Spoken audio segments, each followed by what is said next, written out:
welcome to tonight's stream where we are officially Twitch affiliates now. So we had our first self-made pick. Thank you so much.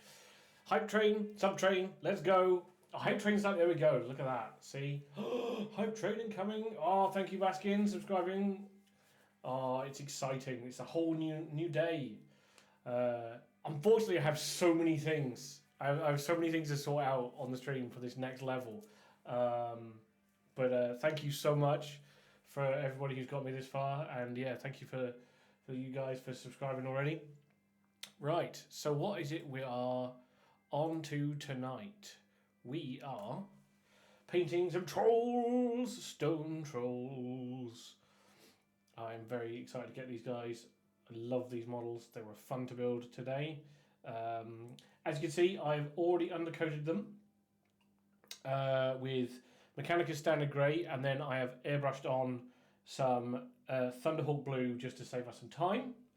So we are good to go, and we can get going straight away. So to start with, we're going to do their lovely bellies. We are going to get some Rakarth flesh here, work it into our dry brush, and get going with the first of our trolls. So the first thing we're going to do is we're going to try to what's the word? We're going to put a bit of a lighter colour onto the stomach of our trolls. Ooh, so this is really struggling. This brush is not the best. I was hoping it would work nicely, but I'm having to work a lot of the paint off. Normally I'll be using my makeup brushes here, but I wanted a slightly smaller brush for this stage, although I think maybe we might have to give up on that one and try one of our makeup brushes instead, just because it's going to be a bit softer, and that's what we want. The sharpness on the sort of stiffness on those bristles is causing a bit of chalkiness. Oh, come on! Oh, starting off slow. That's more like it. So yeah, as you can see, what we're trying to do is just sort of circular motions over the chest area and onto the blue. Oh, a bit too hard there. Yeah, stone trolls have always been my favourite of the various breeds of troll, and I knew as soon as they redid these as the Rock Gut Troggoth, or whatever they're called for Age of Sigmar, I was like, these have got to be some stone trolls. So I have got, thankfully they come in the, what do they call it, the Vanguard box. I think I'll always call them Battle Forces, because when I first was, well, not when I was first in the hobby, but when I was big into the hobby and they brought them out for the first time, that's what they were called. They used to be £50, and you used to get all sorts of goodies in them from all for your armies, whether that was 40k or fantasy. Now, Battle Forces are more what we call the Christmas bundles, I think. I think that's what they call them. But for me, a Battle Force will always be the sort of starter box kind of get you going set for a race or faction. So we're just going to give a bit of the Rakarth flesh on the face there, on the tip of the nose. I'm going to try. I think we'll try and get some in the ear, in the middle of the ears as well. Maybe. So we're going to need a smaller brush for that. But for now, we're just going to try and make sure we get all of this soft underbelly. That's all we need. We can tidy up the bits we've gone a bit over on later, so that's easy done. But yeah, this is the reason we're going for a dry brush here, is because it gives a really good transition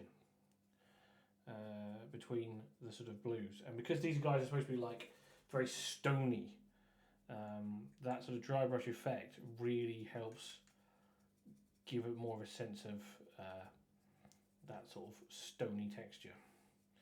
especially when we get to doing the awesome, all you can see all these awesome textures on the back. They're going to be really fun. So yeah, so I brought the first 3 of the stone trolls we're going to be doing for this army, as well as I have brought, in case we get time, we are going to be doing the war boss. We're going to finish him off to go on his giant squig. I brought his squig as well. There he is in the background there. And yeah, so if we get time or we're waiting between layers, we shall have a go at our war boss. We've got to think of some cool names for a war boss, a goblin war boss. No, I don't know. Loon Smasher Squig Lord or something. It's got to have some sort of epically sounding goblin warlord name. Goblins always have silly names like that. Well, at least they do in my experience. Thank you very much. Thank you, Luke Carroll. Yeah. Thank you very much, bud. That's very cool, very kind of you. Very exciting to be on, be an internet professional internet celebrity now. That's my job title. Honest Gov. No, it's very humbling to see all the support that everyone has provided, all my friends and acquaintances and family and things. It's been massively gratifying. So thank you to everyone who's helped us get this far. Now comes the hard part of trying to expand the empire beyond its burgeoning shores. But I'm hoping my winning personality and wonderful painting will help us do that. Shouldn't be too difficult. There we go. Right, so that's 2. Get on to our final troll. This reminds me, I don't know, we used to have this cassette tape when I was a kid called Hello Children Everywhere, which was an old BBC programme from the Radio Times.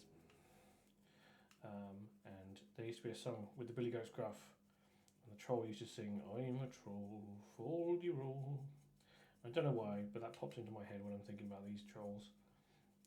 It was the things that go through your brain when you're painting. So, what are we going to be up to tonight? Mostly we've been painting these trolls, but I think these are, see, unlike the squigs, obviously these guys are a lot bigger than the squigs. So I think whilst the initial stages might go on quite quickly, once we get through all the dry brushing and things like that, there's quite a bit of detail work. So we've got all these clubs. This guy's holding a goblin upside down. This is why I love these models. They're so cool. I was going to put the, what are they called? There's like a big rock with a big crystal in it. But then because my friend Ben he is doing some dwarves for AC Sigma, I thought it would be only right when I saw that the alternate option is a big chunk of dwarf statue. I thought it'd be only right to use that for this particular unit. And thankfully I also had, still kicking around my base box, enough 40mm bases, 40mm square bases to set this unit up. So we can completely finish them, which is great. So we can show them off on our lovely social medias, which you can find at Onyx Dragon Gaming, wherever you get your socials, be it that Instagram, the site formerly known as Twitter, or Facebook. You can find us there. So please come check out all the wonderful things we're doing in painting, for we are always doing many, many things on there. Oh, yeah, it's just something. There's something so awesome and classic about these stone trolls. I think I've probably got a little bit of affinity on them just because, again, they were used as the sort of, not the basis, but like when you used to be able to bring up mail order to speak to the trolls, the mail order trolls, they were supposed to be stone trolls. So I think that's why I love them so much, because I miss my lovely friendly mail order trolls. That was one of the best parts of the hobby when I was a kid. was the mail order trolls. I've said it before. I've talked about it before, but it was so much fun calling them up. They were so knowledgeable because you used to be able to, like, they encourage you to call up for like rules questions and all sorts. And it was like our go-to. I remember playing. We used to play a lot of my early experience with wargaming with Warhammer was playing massive games of 40k all over the floor of my friend's dining room for like whole days. Like these were those sort of massive. I don't know how if any of you guys do that when you were younger, but yeah, we'd just be like, there was no points limits. There was none of that. No nonsense like that. It was just, what have you got built, and not even necessarily painted, but what have you got built that you can bring round and we can throw down with. And we used to play these big massive games, and it would be really funny because there would always come a point where somebody would say, "Oh no, that's not how that works. That's not how the rules work." Blah blah blah blah blah. And they'd be like, "Right, well in that case, we're gonna ring the trolls, and we're gonna ask the rules trolls what they think." So there was always that moment where at some point we would stop and wait for my friend to call the trolls and ask them for an official ruling. It's like having a TO on voice on speed dial. It was great. Cool. So we've got our first stage done already. Look at that. This is what I love about dry brushing cool things with lots of cool textures.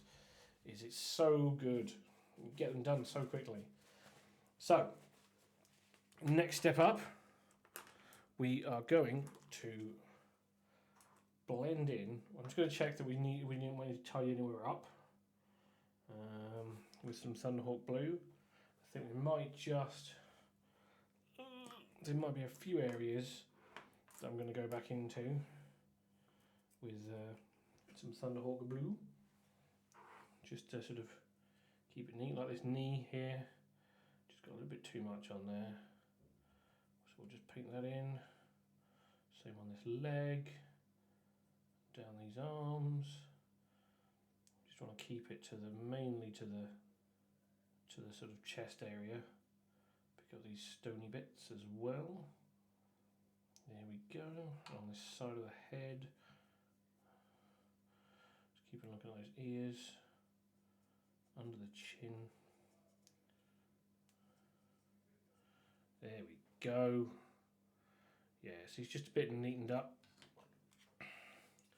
So yeah, this is just a quick stage, quick rough, because it doesn't have to be. I don't want it to be 100% neat because I still want that little bit of a fading effect in between the skin and the not skin, the sort of leathery skin and the more sort of rocky skin, I should say. Pick it up on the legs here. I don't mind about these belts or the sort of their loincloths covering their troll dignity because they're going to be painted. I can read them colour later on anyway, so it doesn't matter. But where they've gone over on the legs, we'll definitely try and catch that up. On these arms, on the muscles there. Like I said, under the chin, I just want the tip of the chin to be soft. There we are. Cool. Stage 2 complete. And on to a wash. So this is going to be some Coelia Green Shade. Coelia Green Shade. It's a weird sounding paint. And we're going to do a nice liberal application. Again, as usual, we're just going to try and get it all over all of the skin areas. Doesn't matter whether they're the light one or the dark one. We want to get it all over. And this will help blend our lighter skin in with our darker skin as well.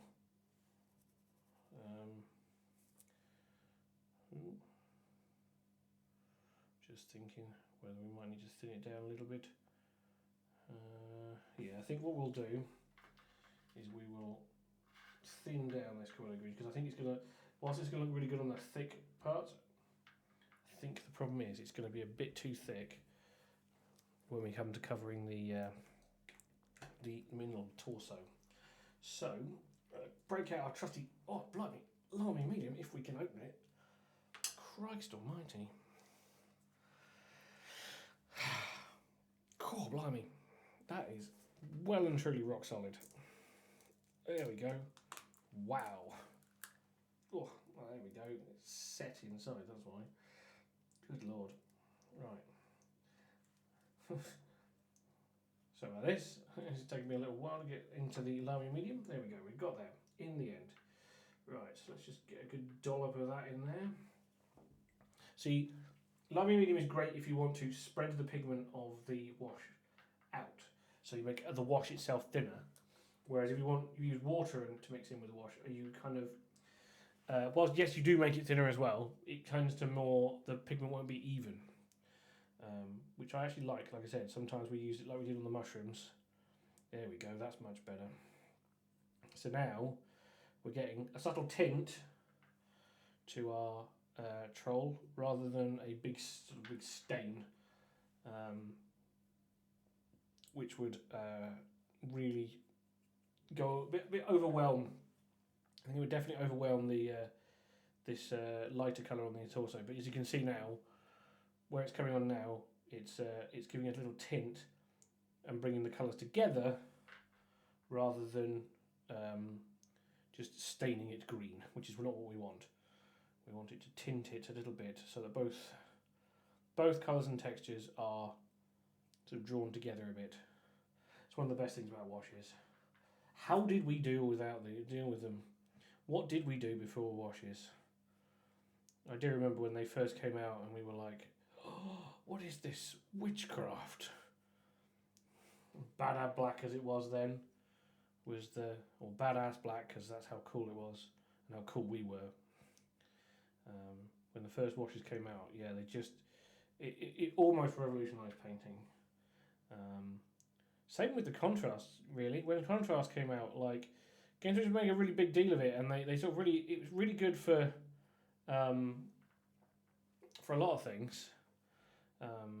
But I think it was definitely. I think the thing with contrast for me, I think when they brought it out, they aimed it at sort of more newer style painters, because it's very good at picking up texture, obviously, and it's a lot heavier staining than say a wash. But I, as a sort of more mature painter, as somebody who's been painting for a while, I found that actually people like at first they're like, oh, this is not for me. There's a lot of painters, sort of my experience, were sort of getting a bit poo-pooey about it. But actually, it's a phenomenal tool in the toolbox. It's really good for making glazes, which is really useful. And it's just really useful in certain moods. One of the favourite uses I have for it is if I am painting something along the lines of like the Deathwing that we were painting the other week. I found it's really good for doing the for like rebase colouring where we're going to do something really dark.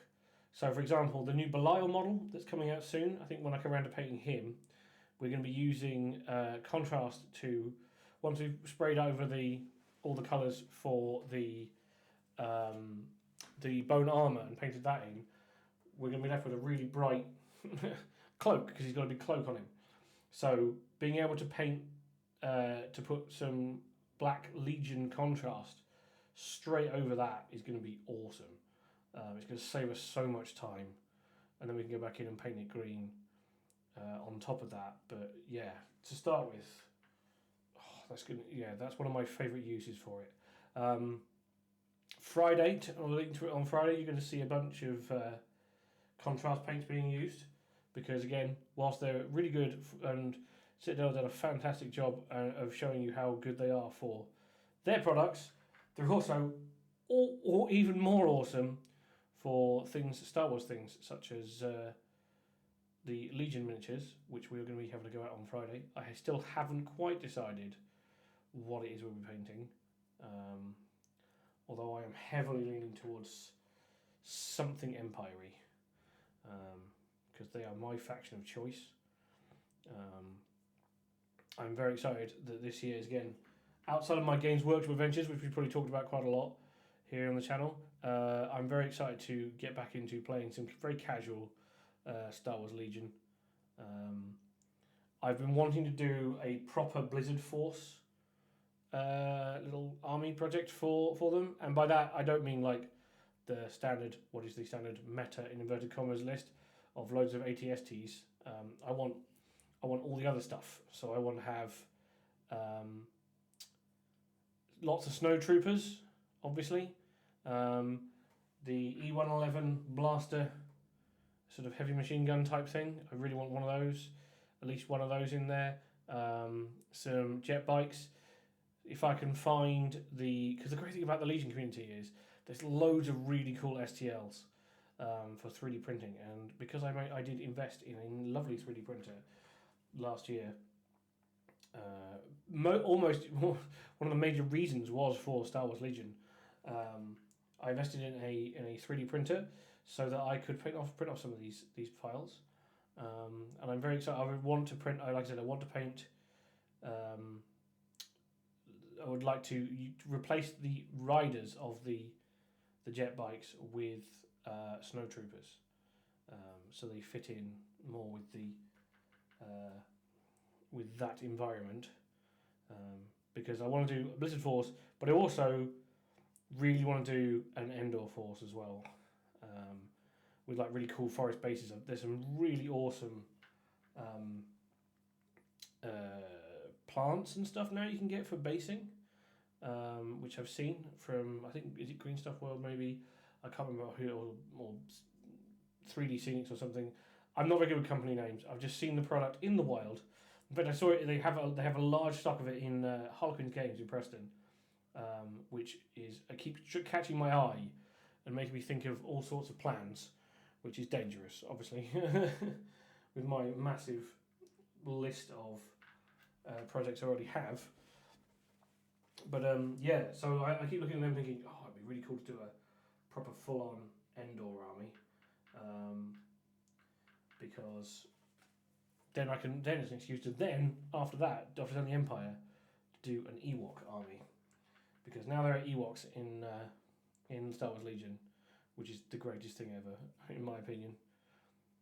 Despite the fact that one of my friends is like been so desperate for Gungans for some reason, he wants a Gungan army for Star Wars Legion, and I keep saying no, it'll never happen, but it will, no doubt. Yeah, I really want to get some Ewoks. Also, I know you can upgrade the ATST to be driven by Chewie and his Ewok friends. So I've got a couple of ATSTs knocking about. For some reason, I have a couple of the Legion ATSTs at home that I haven't done anything with. The one thing I would love to see, I wish they'd done for Star Wars Legion for the Empire especially, is the probe droid. I really wanted that. I really wanted some probe droids for the, especially for the Hoth Blizzard Force guys, and I'm very surprised that that's not something they've done already. Because I think it's a really cool thing to add to the Empire's forces. But who knows? Maybe that's something that's in the works. We'll just have to wait and see.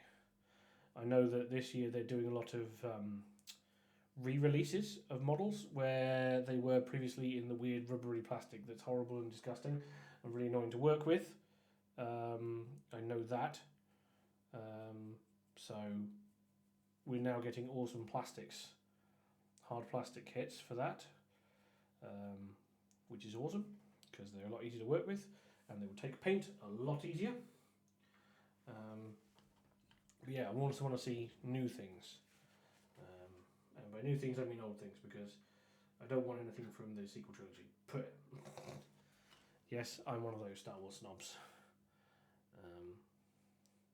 I won't go too into detail on my feelings for the new Star Wars movies. Suffice to say that I was not their biggest fan. I wanted them to be good so badly, like so badly, but they were not, and it makes me sad. But yeah, here we go. I think that's it. I think we've managed to cover all of the trolls. The good thing about doing 3 of them, obviously, is the first one's nearly finished already. Let me just have a look.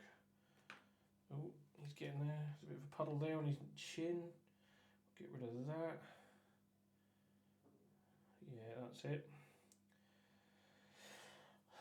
The only thing that's bugging me about these models is when I put them together, I didn't realise there's been a little bit of slippage in between, and I wish I'd had some liquid green stuff to fill in these gaps, but that's okay. They are just but our first trolls, so I shall remember that for the next time, and the next round of trolls I will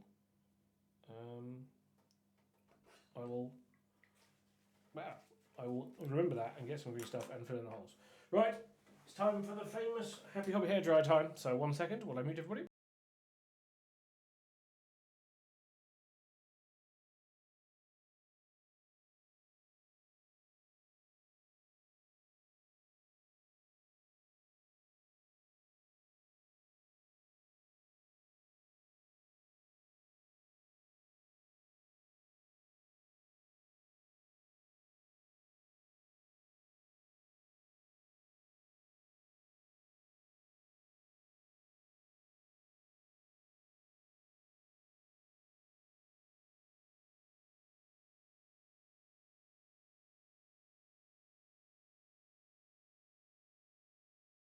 Okay, and we're back. So there's a couple of puddles on this one here, so we're just going to wick them away with our lovable friendly brush. He says, no, I can't remember where they've gone. Just under this rock, in around the legs here. There we go. Oh, make sure it's actually on camera, Pete. You fool.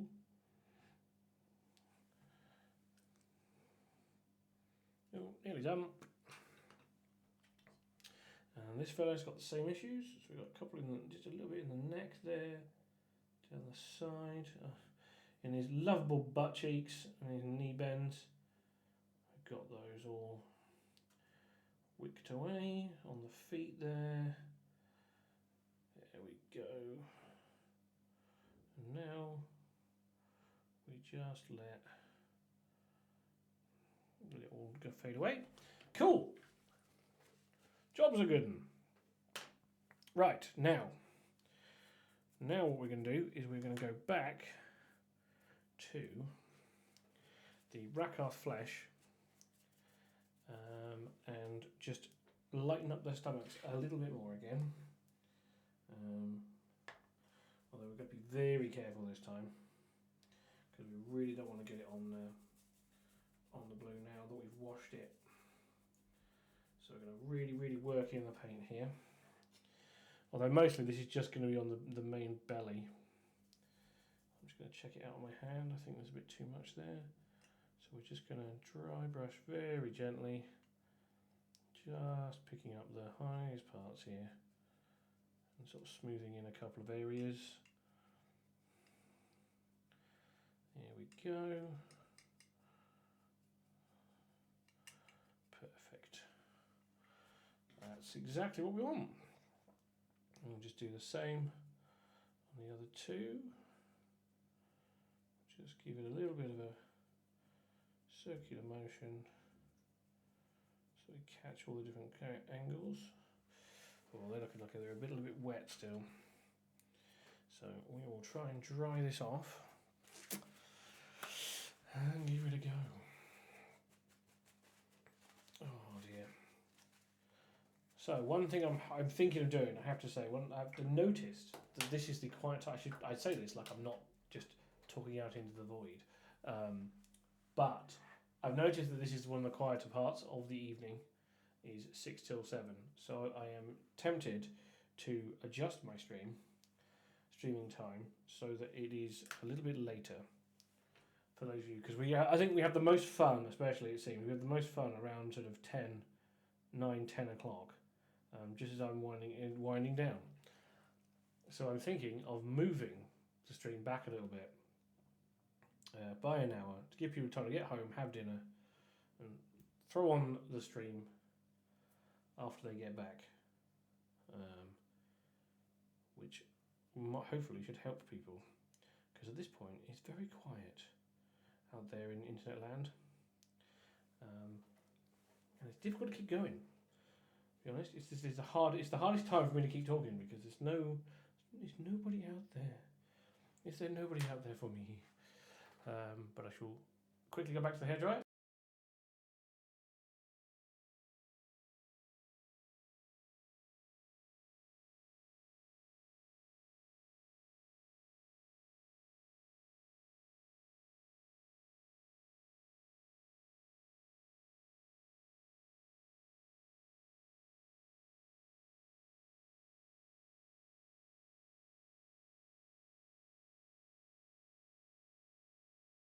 And we're back again.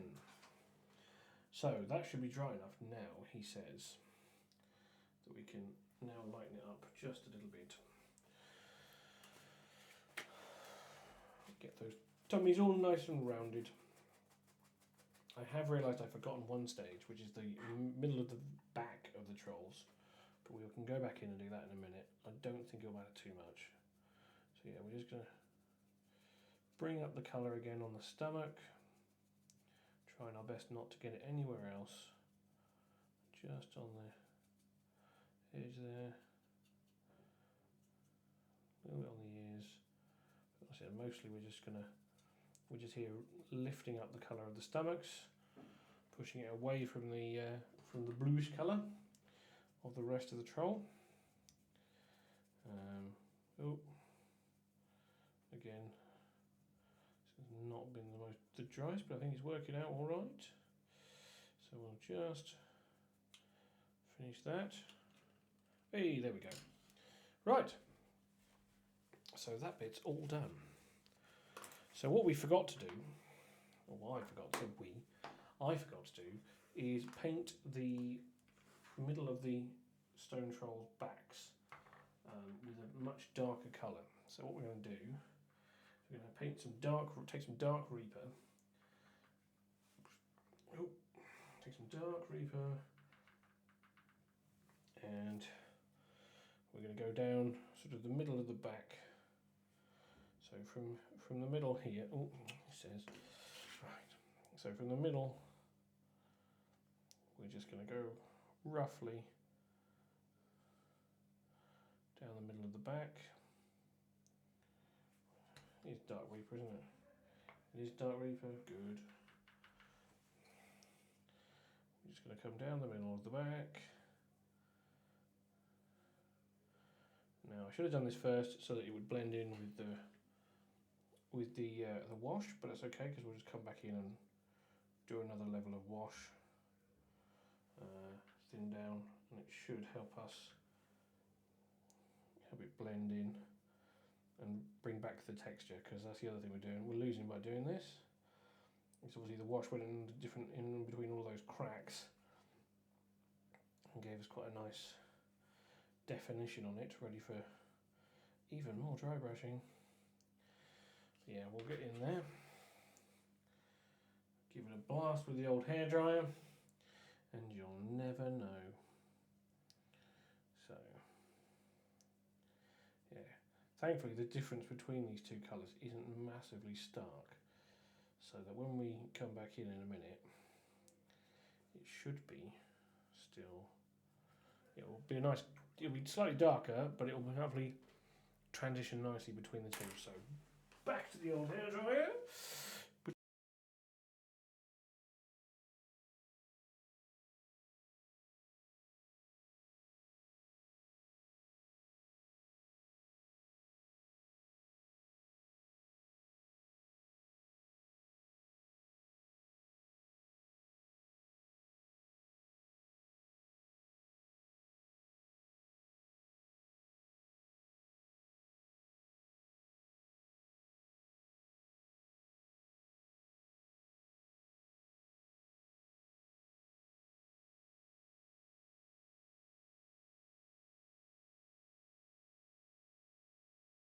I'm back again. So that should be mostly dry. Still a little bit in some of the recesses, but I think we're okay. So thankfully we've still got a bit of that wash left that we used before. So I can go straight back in and wash around this area just to sort of, we're trying to go too far out onto the bit we've already done. He says, but it's not quite, is it not quite dry? Might not be quite dry. We'll give it a go. Ooh. It's working, I think, kind of. Right, I'll leave that to dry. This one's definitely dry, so we should be alright with this one. So yeah, he's going to get a nice another coat of the wash. Yeah, so what we don't want to do is go too far out into the bits we've already washed, but if we go a little bit across, it will darken that bit a bit extra as well. So it will help blend this new darker colour on the very middle of the backs down. But again, we're almost there. Okay. So just go up across the top. Look at that. Bish bash bosh. Job's a good one. Hey, look at that. Right. We are making super duper progress now. Right. See, unfortunately, on this stream, because there's a lot of these quick layers, there's a lot of hair drying. So I will apologise for this, but it's much better than having your eardrums blown out by it.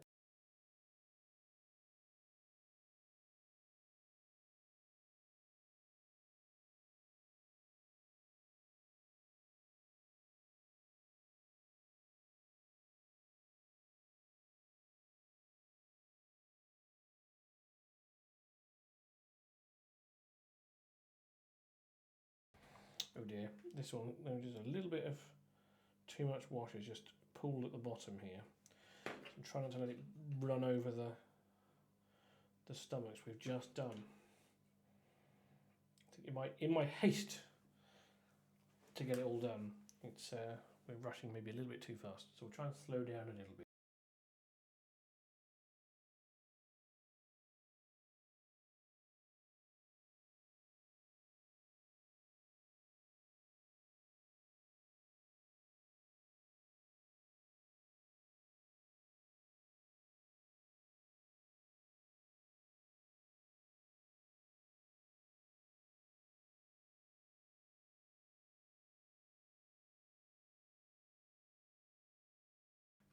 Okay, I think that's it. So now we can go for an all-over dry brush of Fenrisian Grey. We can now finally pick out the awesome stone texture all over these models. This is one of these stages I absolutely love doing because it really brings. Oh, that one's stained a little bit too red, I think. We may have to use another dry brush for this because we don't want it. We want to keep the blue colour, and that one is still a bit red from when we were doing the squigs. So I'll just wash that off in the hope that maybe we can use it again on the camera. I know. I'm just trying to. I'm just doing some dry brushing at the moment. Just trying to get the dry brush. So giving it a good working. The problem is I'm trying not to. It shakes the camera far too much. Okay, so I think that's it. Here we go. We're going to give this a go. There we are. Remember, it's over the 90. So here we go. We're going to dry brush gently over this rock texture. Picking up, trying to pick up the edges, all the facets. I think that one might be a bit too stiff. What about this one? That looks right. We'll give this one a try. Yeah, it's trying to find a good balance with dry brushing because some dry brushes are great for some things and some are really good for other things. I'm hoping, there we go. We want longer, softer bristles so we can get right over the texture and just pick it up as we go. There we are. I think there's still a bit too much paint on our brush. So we're just going to be really careful and just be gentle with the dry brushing. Just trying to pick up a bit of texture without completely changing the colour of the model. We are staying away from the brighter areas because we'll be washing them again later. I've got a massive puddle in his hand there. Fish peeps. They're not fish peeps. These are stone trolls. Fish people. They are stone trolls. You want fish peeps, you want river trolls for that. That kit is so disgusting, there's actually a piece of plastic vomit you can have. Because one of the things that trolls are famous for is vomiting on people. Yes, the river troll kits. They look fishy to me. Well, that's true. Yeah. Got 3 castles. Ooh, yeah. Yes, they are a bit gnarly. The river trolls. They predate this. They were actually an existing fantasy kit. They were made for Warhammer Fantasy, as opposed to for Age of Sigmar. Because I think these guys were definitely made for Age of Sigmar. Because when I was ranking them up on 40mm basis, they were. Let's put it this way: there was a bit of fun trying to make sure that they weren't all that they did rank up and form a nice big unit. It was quite funny. I was like, it did bring back memories. Yeah, they got redone for. Yes, yeah. The stone trolls. We never had. Technically, we never had plastic stone trolls for Warhammer Fantasy. But we have rock gut Troggoths, which are basically the same thing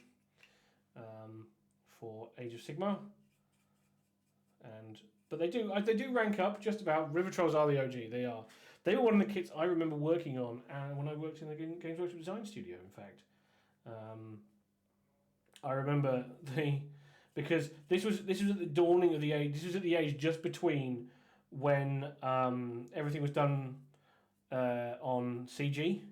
So this was back when things were still done a lot by hand. And if you don't know, when they used to do for plastic kits, you used to do the models 3 times the size, and then they were pantographed down to go onto the sprues. And by God, if you can imagine how big those river trolls are, I remember having to make molds for them, for the bodies, because the bodies were separate, and they're like huge, massive chunks like of resin and rubber. Oh, they were crazy. Just so they had to. So remember Seb, the guy who created them, give me the whole body, which I had to cast up, and then he would literally spend almost like a couple of days hollowing them out. So he'd cut them in half, cut 2 of them in half, match the halves back together, and then hollow them out, so that they could be then used for the parts for the sprue. That was a huge undertaking. Like, they were a lot of intense. Yeah, it was quite mad. Yeah, the thing is, these days with computer sculpting, it's so easy just to be like, do the thing, scale it up, scale it down, whatever. But yeah, on that sort of that end time, just before when things were going from plastic, they were going from sort of a lot of hand sculpting to digital sculpting. Some of those things were mental. I remember one of them, like the biggest mold I ever made was the Thunderwolf Cavalry that are for Space Wolves. Before they were going to originally be a plastic kit when they first came out, right? But they ended up not having time. So Canis Wolfborn, the character, one of them, was done at the same time. He was done first, and so they thought his wolf would be the plastic one, would be the sort of first go for the plastic wolves, Thunderwolves. So as you can imagine, a 3-up wolf, Thunderwolf. Well, I will quickly just so I can show you. So yeah, this mold was about this wide, about a foot wide, and nearly 2 feet tall, solid rubber, with this massive wolf in it.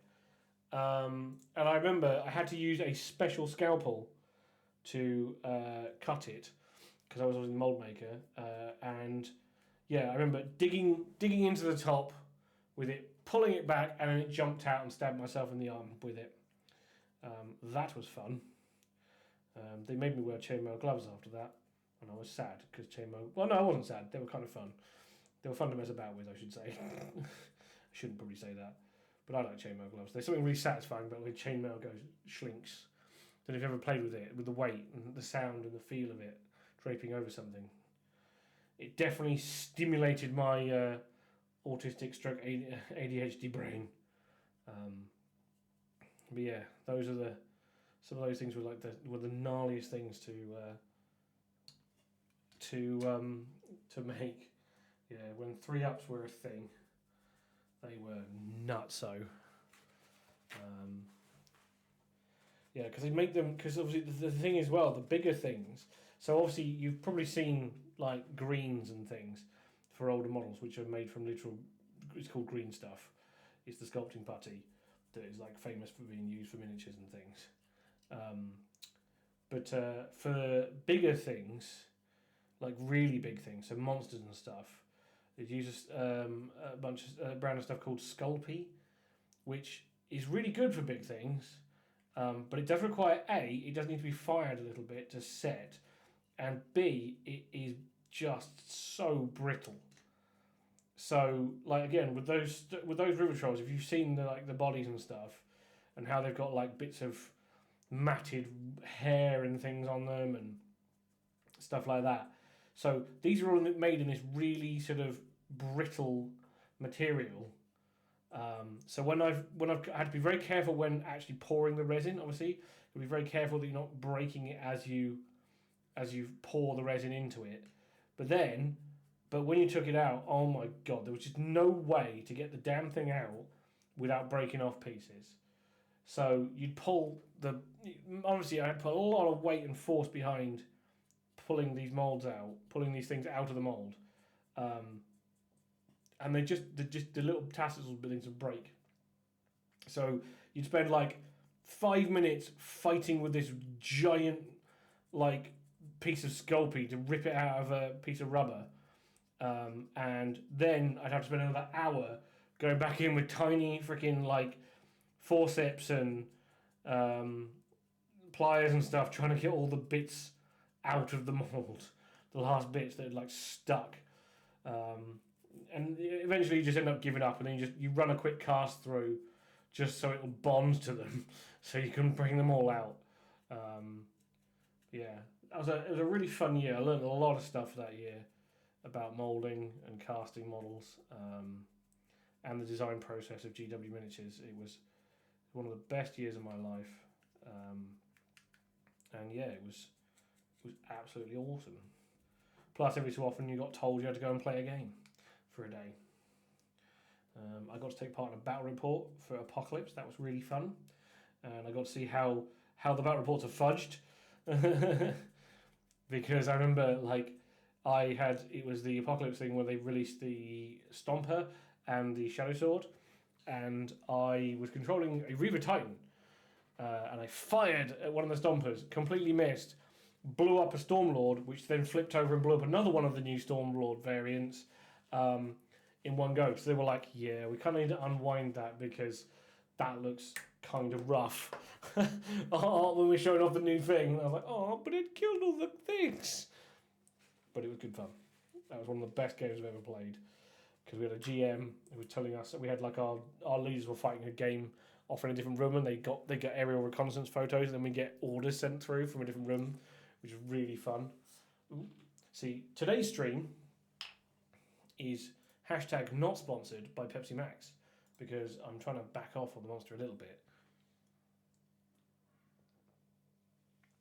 And Pepsi Max is my original go-to caffeine injection, stroke medication. So yeah. Right, where are we at? So, we've got one final stage to do on these lovely trolls, which is some pallid witch flesh, which is somewhere in here. Aha! That's quick. Right, so this is the very last stage on the skin, I should say, not the last stage on the whole model. That would be insane. I don't think we painted some things quickly. We paint those squigs quickly, but I don't think we've been painting the trolls that quickly. They've got a lot of detail work. So yeah, I think they've really come out. Now we've got the Fenrisian Grey on them. I think they've really come alive. So now we're just going to do a little bit of pallid witch flesh just on the very, very top bits of the tummy. Although it's very wet. We need to get it to dry. You want a dry brush, not a wet brush. So let's try and get it really, really worked in here. Right, let's see how we're doing. Okay, so let's try the belly on this one. Ah, that's better. So, oh, it's a bit chalky. There we are. Oh, no, it's ruining it. It's ruining my hard work. This is the hardest part about dry brushing like properly is making sure you get just the level you want and not end up with too much paint like that. And he says, I don't know why this has been so much of a pain. Oh well, we'll just do a little bit on the face and ears, and go back over this guy and his scars. And the last fella, barging these trolls out of the way to get to them. Oh dear. Why is that so wet? That's what she said. There we go. That's near enough. Cool, right. That's it, that'll do us. Yep, hashtag that's what she said. Thank you. See, I knew somebody else out there would get me for that one. So, on to some detail work. So, first things first, I think we're going to paint the biggest part of the model that we haven't touched yet, which is their lovely loincloth. I hate to think what's under those loincloths. Please don't imagine that. You really don't want to think about what a troll is hiding under his loincloth. Especially if you want to sleep at night. So what we're going to do is we're going to start with some carrick stone. And remember, over the 90. We're going in and we're just going to paint all of this loincloth with carrick stone. I have to say, carrick stone is one of those colours that just works so well for any kind of like cloth like this. It's like a sort of, not burlap's not the word, but it's like, yeah, it kind of has that sort of sacking look. But it's really good, even on like Space Marines and stuff. I found like it's a really good colour to start off with for doing like Space Marine tabards, so like your stern guards, not stern guards. Actually, yes, stern guard, because they do have it on the stern guards. But what I meant to say was blade guard. It's really cool on blade guard tabards.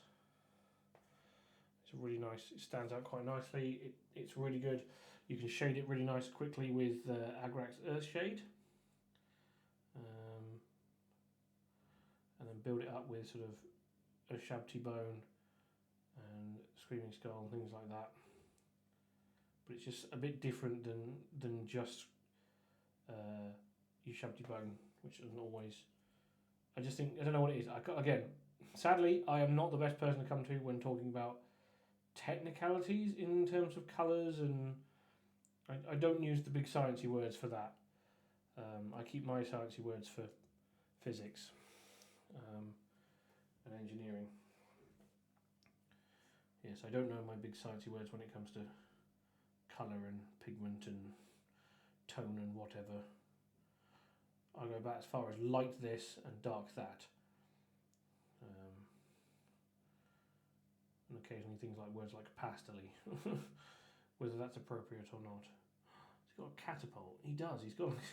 Just realised this is the thing. This is what I like about the Orc and Goblin range. Is one of those great ranges that just has so many little bits and little stories and stuff in in the models as you go around, and you don't realise until you come around to sort of painting details like this. Like, I genuinely had no idea that he had a.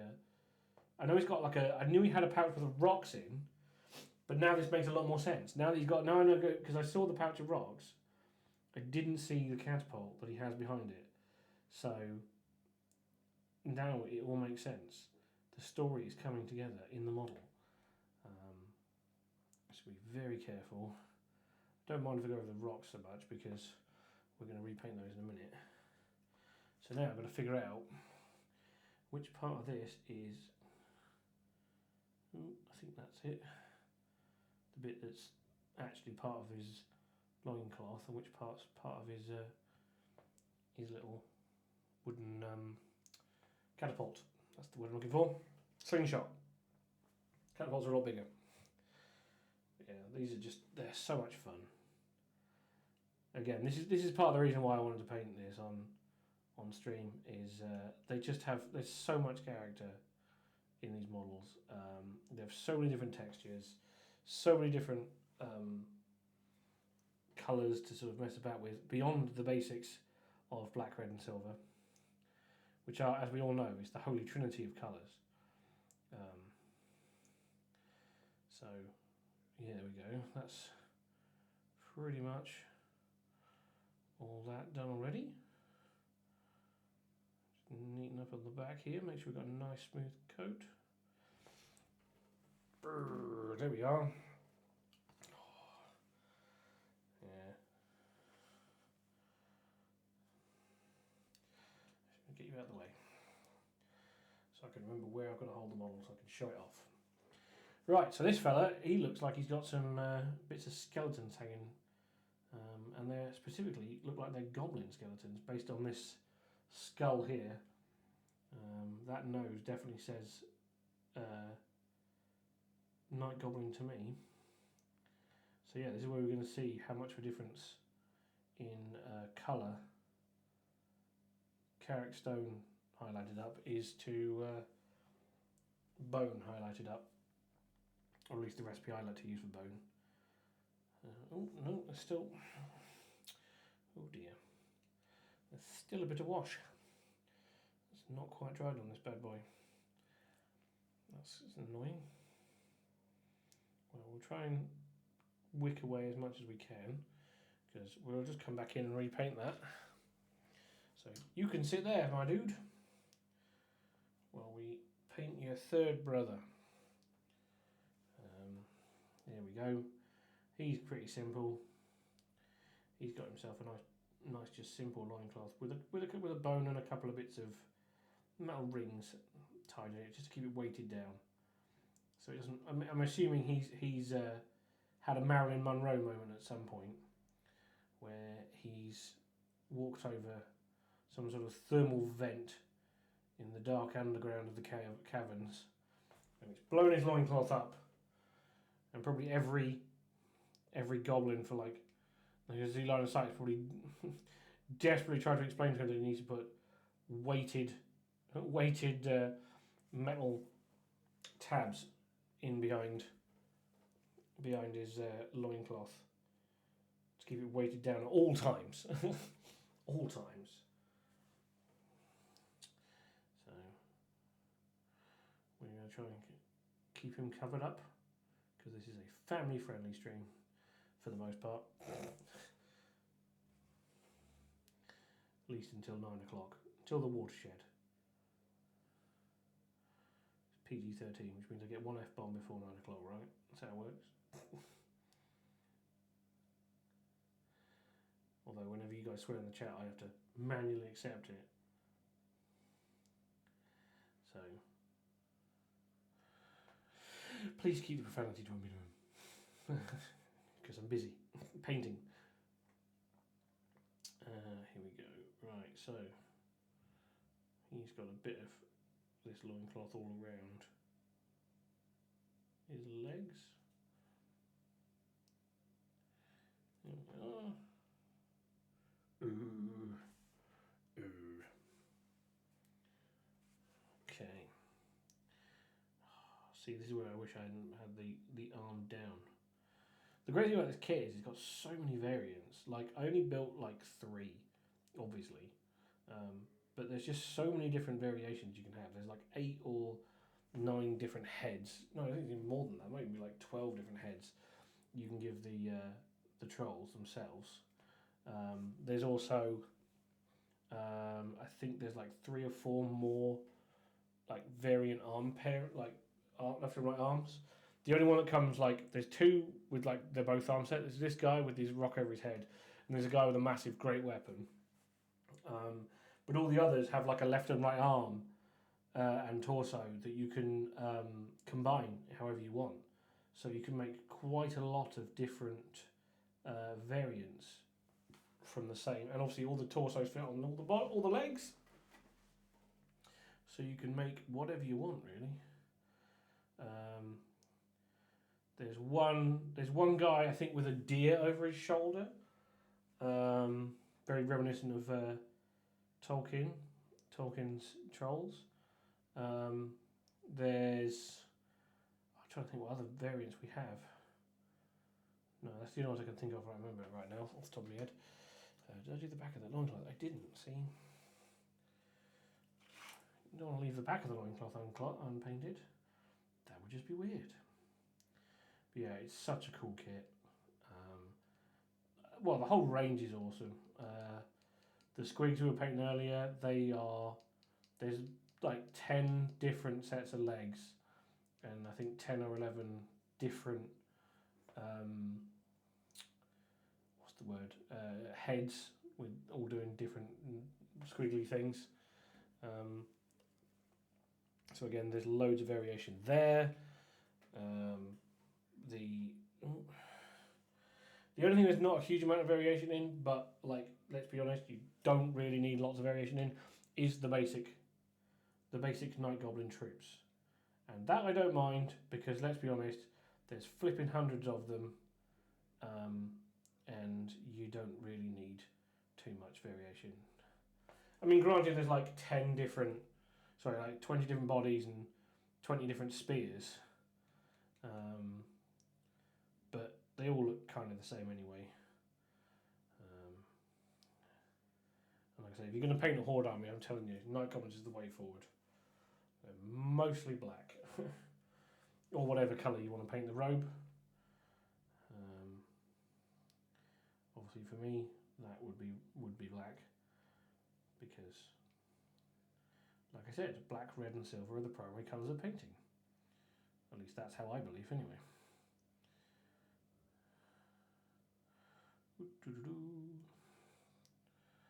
Yeah, here we go.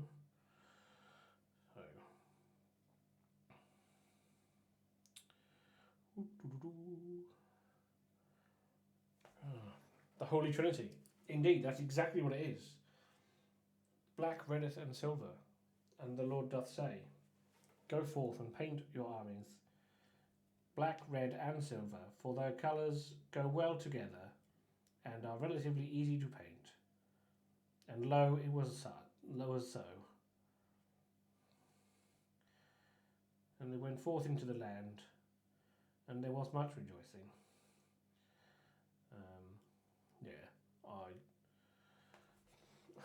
I do try every so often to push myself a bit further out. Oh my god, this entire skeleton for this poor little goblin. He's tied up in these, in all these bandages. I'm like trying to figure out what's goblin, what's loincloth. It's not the easiest, I have to say. What was I saying? Yeah, I do try and push the boat out by doing different things every so often. If red, black, and silver, how does one make blorange? Well, my son, that is the secret forbidden technique. Blorange is known only to a handful of heretics. They are the schismatics.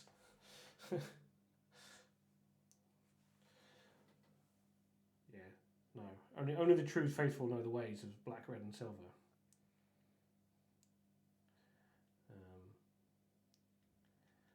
I keep trying to push the, like I said, I keep trying to push the boat out and do something every so often that's not black, red, and silver.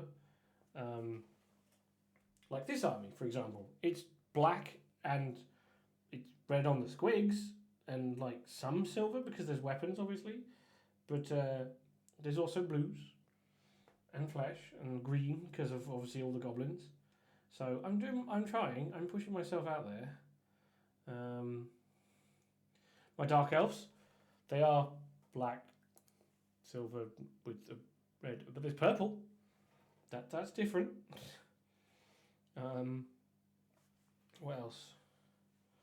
What else am I working on? Oh yeah, wood elves. Yeah, see, wood elves. There's no black, red, or silver on them at all. I think there's like the odd sword blade, which is silver on my wood elves. Everything is greens and browns and bronze for the metalwork. Yeah, that's really pushing the boat out.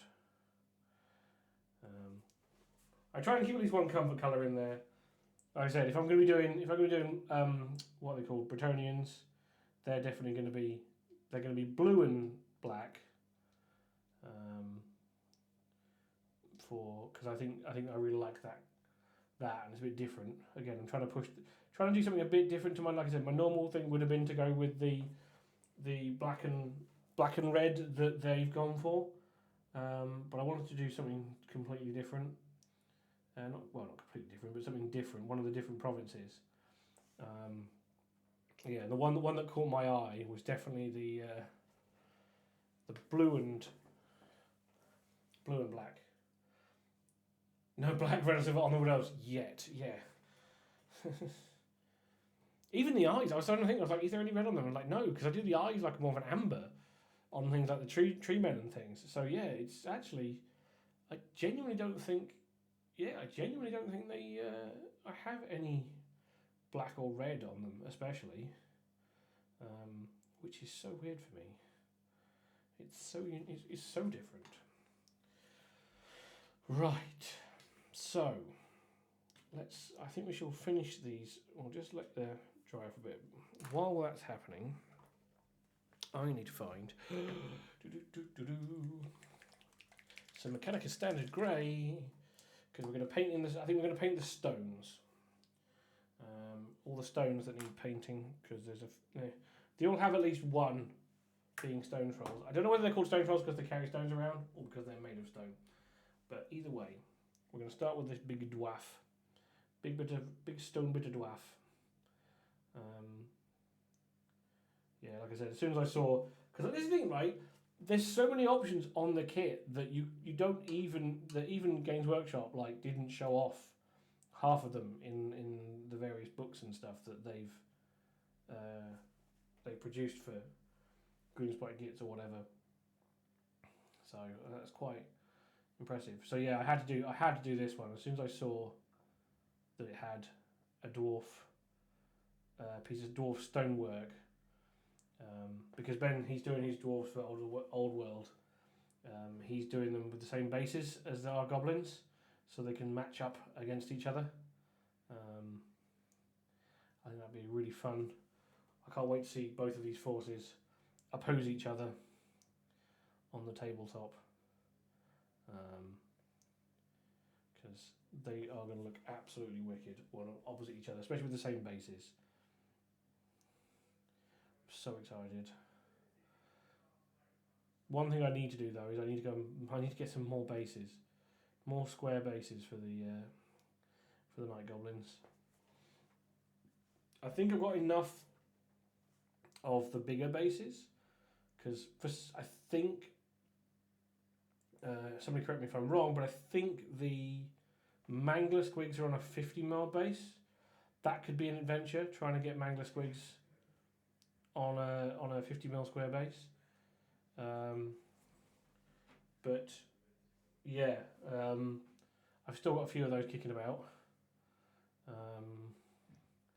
Obviously, then almost everything else, apart from the trolls, is on a 25mm square. So I'm going to have to definitely have to invest in one of those packs of 100, because I think we are knocking on. We will be getting very close to that number of models for this army. Because I think the list I wrote had 2 units of 20 Goblin Spearmen, 2 units of 10 Archers, so we're up to 60 Goblins already. Then we've got a 20-man unit of Squig Hoppers, so that's 80. And then another 20, I should say 25 technically, because of the, I forgot about that, 25, the Herders for the Squig Herd. So yeah, we're definitely going to need at least 1 pack of 100 for this army. Although thankfully I think because we already had like 10 or 12 bases, I think we won't need to buy 2, he says. But obviously I've got a bunch of them on the way as well for other projects, so hopefully we won't need to go too mad. But yeah, this is I don't think I've ever bought this many bases in one go for anything before. Obviously, because most things come with bases. I did buy a shed load of 32s when they first came out, 32mm rounds, because I'm one of those people that always believes in having the newest format. And also, the 32mm are really nice. I remember when they first came out for Space Marines, I remember thinking, finally, a base size that really fits a Space Marine and gives you enough, like, you don't feel like they're overhanging, if they're overhanging the edge, which they're kind of used to. So that's very cool. I remember doing that and being like, yes, I can rebase everything. Because Dwayne the Rock Johnson, Rock the Dwayne Johnson. No, sadly. Although I am hoping he comes back. I'm still hoping he comes back for WrestleMania. I will always mark out for The Rock. I don't care how long it's been or how much, like, as much. But if Rock, why not Dwayne? Yeah, well, it's true. Maybe we should call this Dwayne. He should be, our Dwarf Rock should be Dwayne.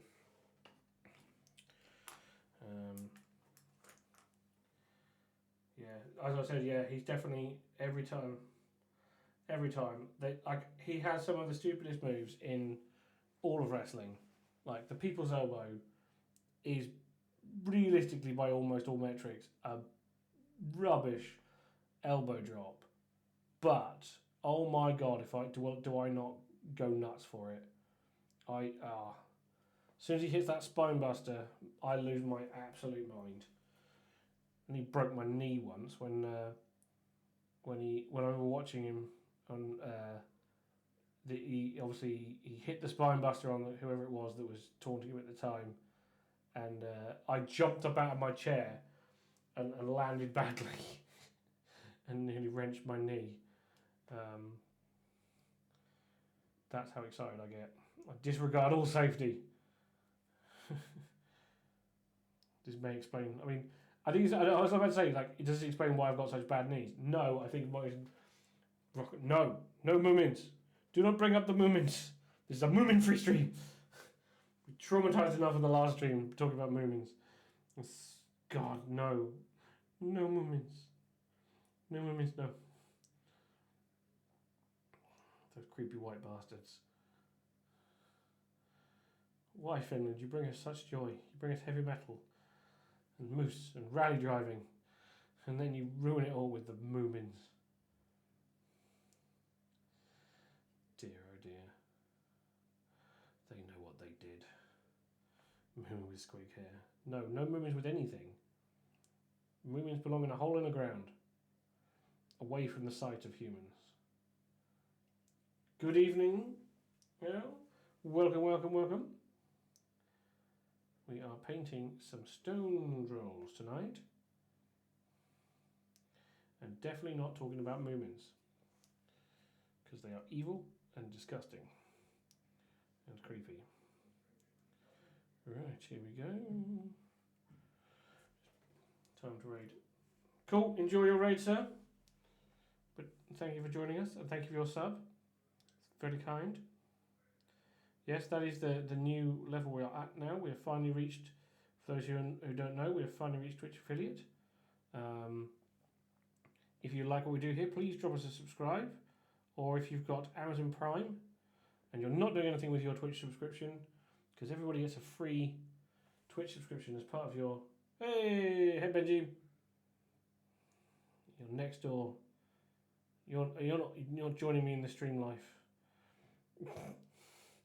Competition already. Yes. Hello. Yes, as I was saying, yeah. If you have Amazon Prime, and you're currently not using your Twitch Prime subscription, please consider subscribing to us via Twitch Prime. It means the world to us. It helps us make awesome content. So we've got so many cool things lined up. I've got a very busy weekend ahead of me. Planning out working on all the custom emotes and subscriber celebrations and whatnot. So yeah, it's going to be a busy weekend for me. But I'm very excited to bring it all to you. Right, I think we've done. So, that's all that done. So next step is we're going to do some washes on the on the loincloths.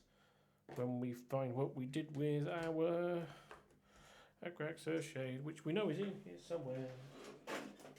Yeah, every week I bring more and more paints now because I keep forgetting something. So I keep trying to remember more and more of them. But that just means that there's more and more work to do to search through. What's this? It's Reichland Flesh Shade. Hunting paints. Hunting paints with Pete. Come on, I know you're here. I know you're in here because aha, there you are. Success! We found it. Right. So, Agraxa shade. And this one we're going to thin down with water because we want that dilute. I like that dilute look. Again, it's a bit different to the using lime in medium. So let's go. Let's start with this fella. And we'll get on his loincloth. Oh, thank you very much, sir. That is very kind of you, Jimmy. Thank you very much for subscribing. Like I said, we will be working on all the lovely subscriber rewards and whatnot soon. I didn't realise just how much was involved in all of this, so I'm doing my best. But between painting and doing editing and YouTube channel-y stuff and things. Oh no, I've sent for actual. Oh no, I'm really sorry. Thank you very much, sir. That is very kind of you. I massively appreciate that. Thank you for your subscription. It is, yeah. It's so. I keep saying it, but all the help that everyone, all the help that people have offered and have given to me to help get this started, and to help move, progress it. It's been absolutely outstanding. So I am blown away and massively touched by everything you're all doing. So thank you so much. Whether you're just lurking, whether you've dropped a follow, whether you're subscribed, I'm thankful for each and every one of you. So there's a company considered a founder. Well, that's very true. Yeah, that's true. You are in on the ground floor, sir. So when we're mega famous, clearly, because that's clearly going to happen. We're going to be there when we're selling sports drinks to kids. Then you can say you were here on the ground floor. As one of the founding subscribers. Of famous internet personalities. Pete at Onyx Dragon Gaming. Yeah, who knows? Who knows where we'll be?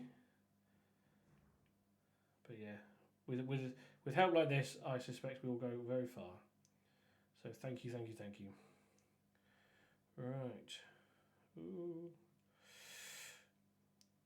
So I'm just trying to give this a bit of a thin wash, just because I don't want to take away too much of the colour, because I don't want to completely. I'm going to try and highlight with Carrick Stone, so that it's quite a dark colour. So that when we do the, oh, thank you very much, Centaurs, for the prime sub. Thank you. Oh, 4 of you already. You mad boys. Thank you. You're all stars in my opinion. Right, there we go. Ta-da! So that is our loincloths. I think one of the things I want to do, I do want to paint one of the faces. I want to get like one of their mugs finished, I think. So I think what we'll do now is we'll go in with some Sandry Dust, if I can find it, which I know I had because we had it last stream. It must be here. What's this? Sandry Dust. Woohoo! Success. We have founded it. So we're going to go in and do some teeth in the big gobs of the trolls. These are so much fun. So much life in them. Right, so we're going to go in with this fella. He's somewhat angry, but not totally, so he hasn't got a massively open mouth. He's only got a few teeth in there. He's got a few scars though. So we're going to be very careful not to get any of this on the skin we've already done so far. Ooh, make sure right in the middle. You know it's intense because I shut up. So here we are, right. I'm going to try and get, so there's like, the thing with this model is there's like a, I don't know if you can see, but there's like one tooth just in the back here. Which I'm trying to get without getting it all over the lips. So I'm going to try and flatten our brush on the old thumb palette there. Get in, I think that'll do. Don't go too mad because obviously we're going to wash this in a minute. Yeah. Oh, thank you very much, Regent. Thank you very much for that sub there. Crikey, we're halfway to our sub goal already. So, I can't believe it. 5 subs already. You guys clearly all tier 1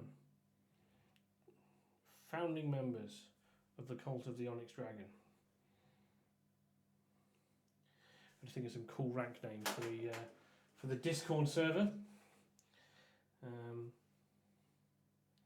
Acolytes and whatnot. What about this fella? He's got loads of teeth. It's all about shaming peasants into sub. That's what it is, yeah. That's exactly what it is. Yeah.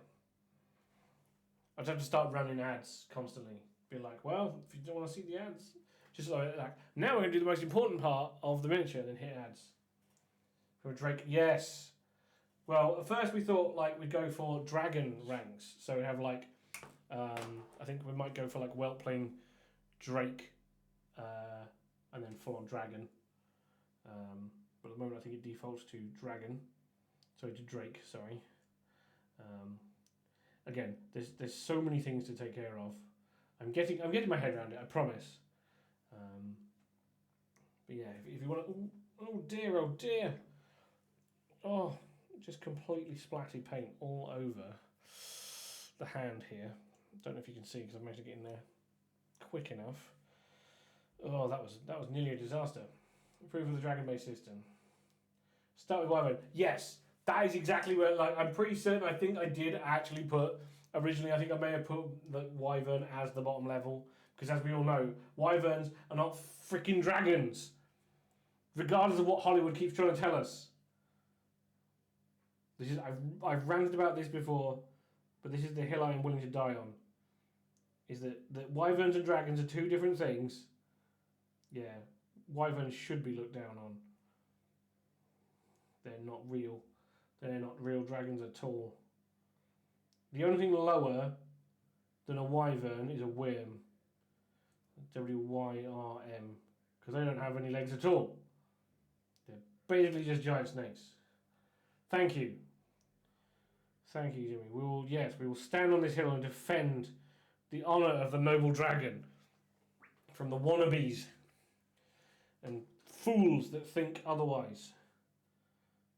Just check that's all dry. Yes. I will not stand for it. I will not stand for it. Wyverns.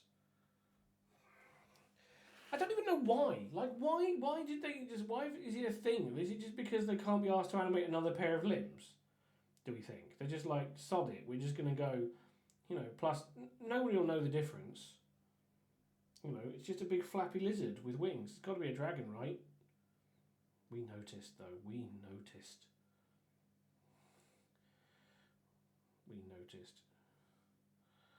It hadn't been... I'm surprised George R.R. Martin wasn't, like, really up in arms about it when they did that to his thing. Or maybe he just completely checked out by that point. It was just whatever. You do whatever. No, I will not forget. I will not forget what they did. What they tried to pass off. See, this is why we love the D&D movie. Because in the D&D movie, they actually had a proper dragon. None of this wyvern nonsense. They were like, nope, it's a dragon. He may be a very large fella, but he's a dragon.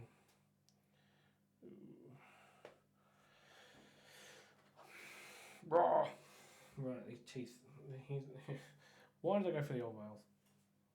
So one thing I try to do with the so they've got like two styles of ears for the trolls on the Troggoths. So they've got these sort of limp ears looking like this, right? But there's a couple of heads with the ears are out pointing. Now these are more like the original rock trolls that I remember. So I've tried to go for the rock troll looking ear sets on these because yes, I'm that kind of, as you can probably tell by my rant about wyverns, I am that kind of nerd. And like, because this is an old school fantasy army and not an Age of Sigmar army, I'm trying to harken back to the good old days of Warhammer Fantasy and Night Goblins in just the small details. Because I know that most people won't notice it. I know that like a lot of people won't see it and won't notice and won't see it. But I'm still hoping somebody out there will be like me and be like, oh, I see what you did there. But that's the problem. That's one of my weak points is a lot of my choices are very subtle when it comes to things. I like them to fit to the background as best as possible. It's why I got really upset in 8th edition. So, tangent time. So, 8th edition of 40k comes out, and we get to learn all about the new Primaris Marines. They've come in, they're adding new things, blah, blah, blah, blah. Yep, this is it. One of my famous tangents. Yeah, so, while I quickly have a little drink. So, one of the things I loved about Space Marines is, you know the exact structure of a battle company. We have 6 tactical squads, we have 2 assault squads, we have 2 devastator squads. That makes 100 Marines. We also have a captain and apothecary for every company, and we have a chaplain that represents every company, and then you may have a few veterans that form like a command cadre that sometimes then left in like can then take over smaller groups of Marines, right? So I love that because I can know like squads 1 to 10, they've all got different markings depending on which chapter it is. The company's got different markings depending on which chapter it is. Awesome. I love that. I'm that kind of rules nerd. Then the Primaris come around, and it's even more worse because the guy who set that out originally, Robute Gilliman, he's come back and just gone, yeah, we've got all this new Primaris stuff. It fits somehow. Right? And it's like, oh, there's like maybe some squads, like, squads are not 5-man or 10-man anymore. Like, they might have 3 guys in them or 6. And I'm just like, how many guys are in a company now? And they try and be like, oh, we have 6 battle line units and 6 close support, 2 support units, and 2. And I'm like, no. And it's angered me greatly because like the rivet counting nerd in me is like, no, that's not how that works. I want to know. I want to know exactly who's in what, like, structure.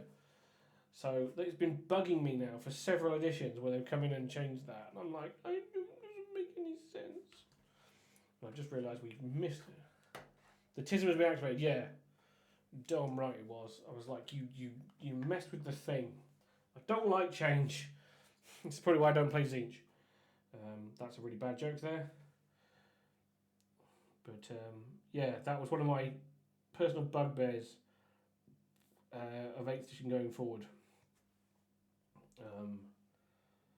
Because there's no like proper structure anymore to a Space Marine battle company. It could have anything in it, and that bothers me greatly. Right. Wootha. Wootha.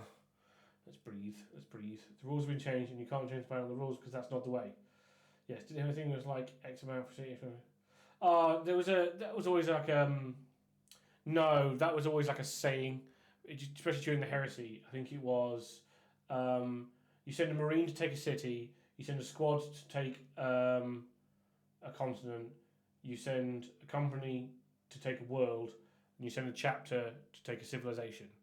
I think is the quote from the Horus Heresy. Although I'm not 100,000% sure on that. But yeah, I'm pretty certain that was the quote. Right, let's get some. Before I go too mad on this. Yeah, that the Primaris one of those things that's like they keep bringing out new Primaris stuff. Right, and don't get me wrong, the new Primaris models are gorgeous for the most part. There are some really, really stupid looking ones. I'm looking at you, suppressors or whatever they're called, with their stupid moon boots and weird ass jump packs. Yeah, for the most part, they're absolutely gorgeous, right? Because they're the thing I like, but bigger. So, like, your intercessors are awesome because they are just tactical marines, but bigger. I like the Hellblasters because they're kind of a support. They're not really as much as they're not really a Devastator squad. They are kind of a support squad, but bigger. And obviously, the new Assault Marines with jump packs are absolutely gorgeous because they just look like Assault Marines, but bigger. Terminators, again, Outriders, freaking awesome. It's when they start doing random ass shit, like the Inceptors with their weird. Like, I understand what they were going for, right? I understand they're going like these guys drop in from orbit, which is why they've got these big, massive, armored sort of suits with the big domes that close. But they just look like what's his face, Buzz Lightyear, and I think that looks stupid. It just doesn't feel very Space Marine to me. And of course, they have those weird moon boots as well. Like, I don't want tech that makes sense in 40k. Like, let's be honest. You know, the Demon Russ is a badly designed tank. So is the Land Raider, things like that. But it doesn't matter because it looks cool. And I think this is the thing, isn't it? It's the rule of cool above everything else, in my opinion. Yeah, right. So, where are we at? We're still waiting for a bit of the stone to dry. I'm going to have a quick look and see what colour they... Because I'm torn between what colour to do the eyes. Because I think I'm thinking red. I think red's probably the best way to match them in with the... what are they called? Goblins. That's the word I'm looking for. God. Don't get old, kids. I'm telling you. Stay young. Yeah, it's not good back here. But yeah, so yeah, what was I saying before I got on that tangent? Yeah, I think we're going for the red eyes because it will match in with our goblins. So we're going to paint them in black first, like we usually do, just so we get that, or we can get that bit round the eye. I like how they got eyes of so much different sizes on these models. So So these are quite tiny. Ooh, God, this is going to be fun.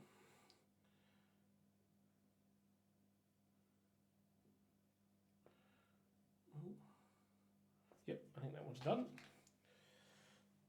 And this one's be easy. This one's huge. Get right in there. All around. Ta-da!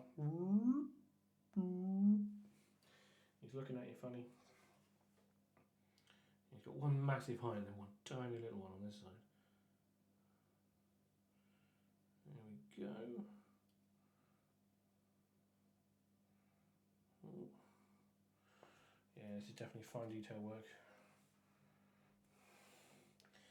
Oh, please tell me, I'm hoping the eyes are on both sides are behind and not completely behind. Oh, good. I was worried for a second there that this eye would be hidden behind a tooth at a weird angle.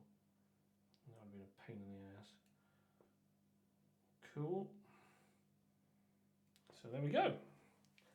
And also with this one, this fella, I think what we're going to do is we're going to put a black line in the mouth as well, just to help. Yeah, gives a bit more expression.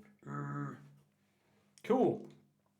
On to, see, I think we're going to do these a bit the same way, because, especially with the big one, the big eye on the guy with the rock, I think what we're going to try and do is we're going to do a bit like I do gemstones.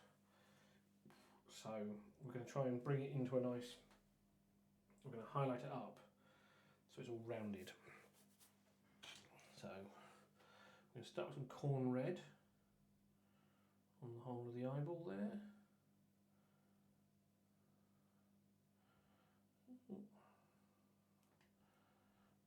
Make sure we get all of it. We leave the edging, which is what we're trying to do. There we go. Perfect. And just so we make sure we maintain the same tone, even though it's not going to show up very well, we'll paint all this same colour into all of the other eyes.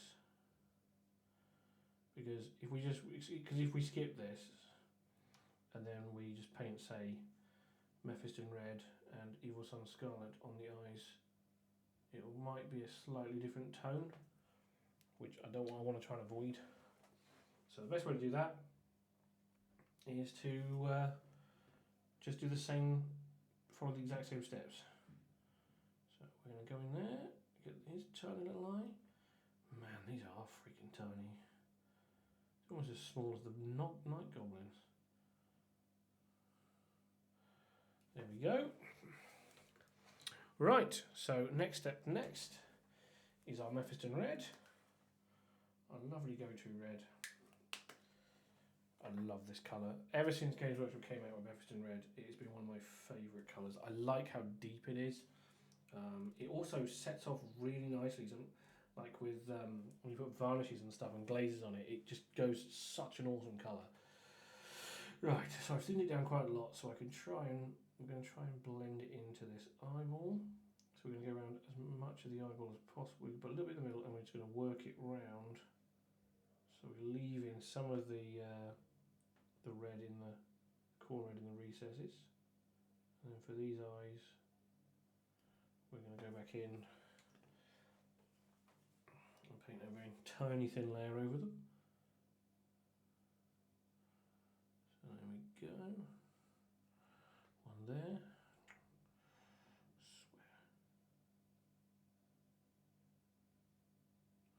Hiya. That was obviously not the right angle to do that with, but we've saved it. We think we saved it. We're okay. And then finally, we've got this fella. One eye. So he's got quite a biggish one on this. I'm going to try to do the same thing that we did on the big fella's eye. Right. Next we're up to Evil Sun's Scarlet. Yeah. These are things, like, it might seem a little bit over the top to do like 8 layers on an eyeball, But for me, with these armies, I'm trying to like we've done a lot of like super quick stuff on this, like the dry all the dry brushing and everything we've done, sped up painting this army. So I want the details to be as neat and as well painted as I possibly can be to really help it stand out. You know, to really make it go that extra detail. Plus, it helps push me as well. You know, because if you get complacent with painting sometimes, and you paint at a certain level, and you just I know how to paint that, I know how to paint this, and you just do it and do it quickly. It's great because you get a bunch of progress, but you never really go up in level. So doing a little bit of these, spending a bit of time just doing these little details, it's not a load of extra time in the long run for the whole model. Like if we were doing this kind of level, like if I was highlighting every single one of these cracks, for example, I'd be like, why am I doing this? There's no point in going that level for those models because, these aren't these are not going. I'm not trying to display these in a white dwarf or whatever, or take up a golden demon. So that's a bit over the top, but just going a bit, on the smaller details, won't slow us down massively on the project, but I think it will really help. It really just helps push us in push a few new techniques, and add an extra level of awesomeness to the final model. So yeah, I'm really pleased with how this has come out, right? Like I say, it's just just a little thing, but I think it's worth adding to the model. Faces and bases, obviously, and this is definitely one of those details that is worth going to town on a little bit. So, alright. Get in the centre of that one. Just in the centre of that eye. There we go. Awesome. Right, so I think we're going to finish this off. It says, nope, not that one. I should really throw that away. I'm going to start curating my paints. I've got so many of them, like in tubs and things I collected over the years, or I keep forgetting them. I think I've got like 4 pots of Eshin Grey, because I keep being like, oh, I'm running out of Eshin Grey, or it's drying out. I better go and get another one. And then I go get it and go, oh wait, I bought it, and then I forget that I bought it. So this is Lugganath Orange, which is my favourite paint for just really high spotting red highlights. It's a lovely sort of peachy orange, but it's really good. It's just a lovely colour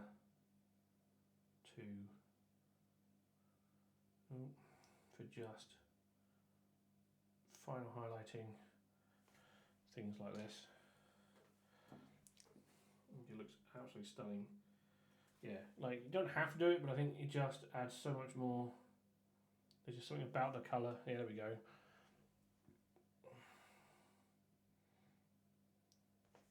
Yeah, just helps shape that colour. Awesome. Right, let's go back in and do some teeth. Teeth. We need to find reliable. He says throwing in.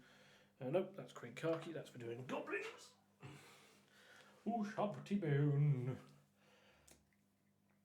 That's what we're looking for. So, thin it down here. We're going to use our small brush because we're going to try and get some. So what we're going to try and do is we're going to paint from the bottom up by painting lines on the teeth, leaving a little bit of the Zandri dust showing through, So we did a line so it kind of show that striation that you get on like tusks. So as you can see here, there's actually a natural sort of recess in that tusk. So we're just going to work around that. Effectively sort of highlight either side of it.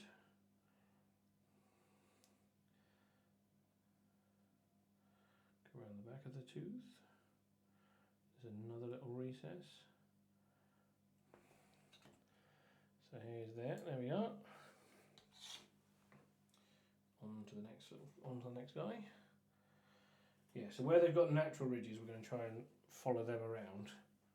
So again, with this one, it's got a couple. So we're going to go from the bottom all the way up, bottom all the way up, on the other side, round the back here, leaving that Zandri, just showing right at the base. On these little ones, it doesn't really matter, we just want to leave a little bit of Zandri at the bottom so they stand out a bit.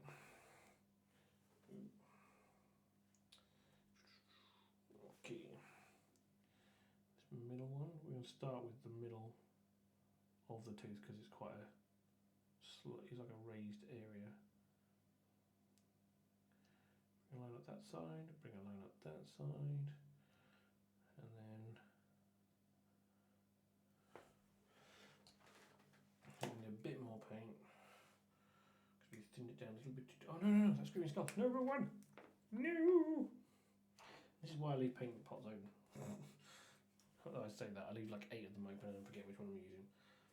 So, right, where was I? So yeah, this central tooth here. Let's go back over one more time. Leave that Zandri. Find the natural highlight of that tooth. Couple of lines. Blend them together at the top. Here we can see there's a bit of a gap at the bottom there on Men's the Model. Oh, missing a bit there on that side. Bring up another line. There we go. Brilliant. There he is. Our first layer of teeth. And then Gobby here, he's got loads of teeth. These are going to be fun because they're going to be all sorts of. He's got some like big molars at the back here, which we're going to try and get in there. Either side of that little chip. See, I want to try and leave the edge, the middle, because it's like hollow. The teeth are hollow, so they're like snapped off here. So we're going to try, going to get back in this side. There we go. And let's turn him upside down. Oh, no. Oh dear. Got ourselves a little bit of red paint. I think I might have just had a bit of dry. We'll come back and we can fix that later. It's fine. So again, just want to do strikes down this tooth. Oh, so much life already coming together with these models, and we're probably what, halfway through these models, I think. There's loads of stuff still to do on them. So this is quite a big tooth. This is pretty more of a tusk than a tooth. So we're just going to make sure we're not getting into the recesses there, where those little sort of striations are.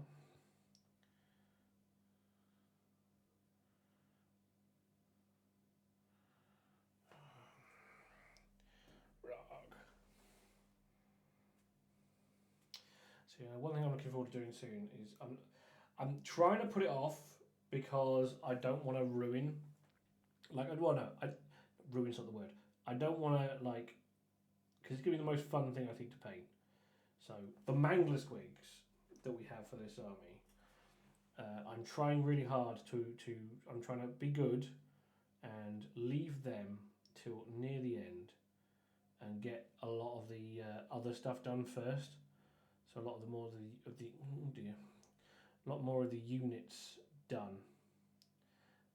Because I know that I really want to paint that mangler squig, and I think it's going to be so much fun and really satisfying.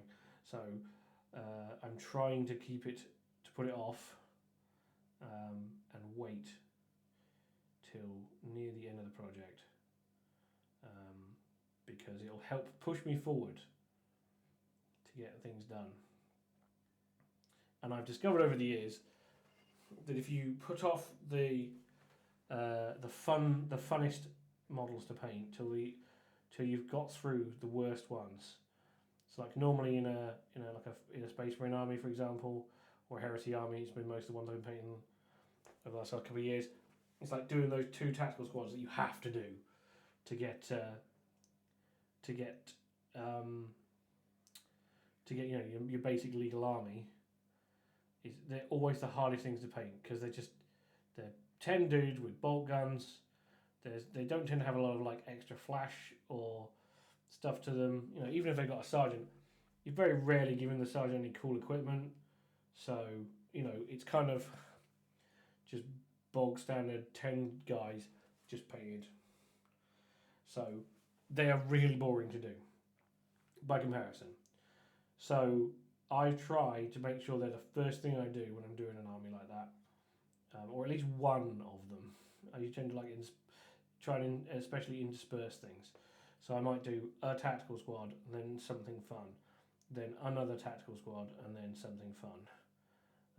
Because if you don't, you can really lose love if it's that final slog towards the end of an army and it's all the boring stuff. It's really, I find it super hard to keep motivated to get it done. And I learned that the hard way on a few armies.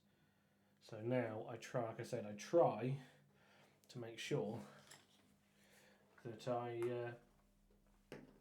I get them done first, so that I get them out of the way and I can just paint cool stuff.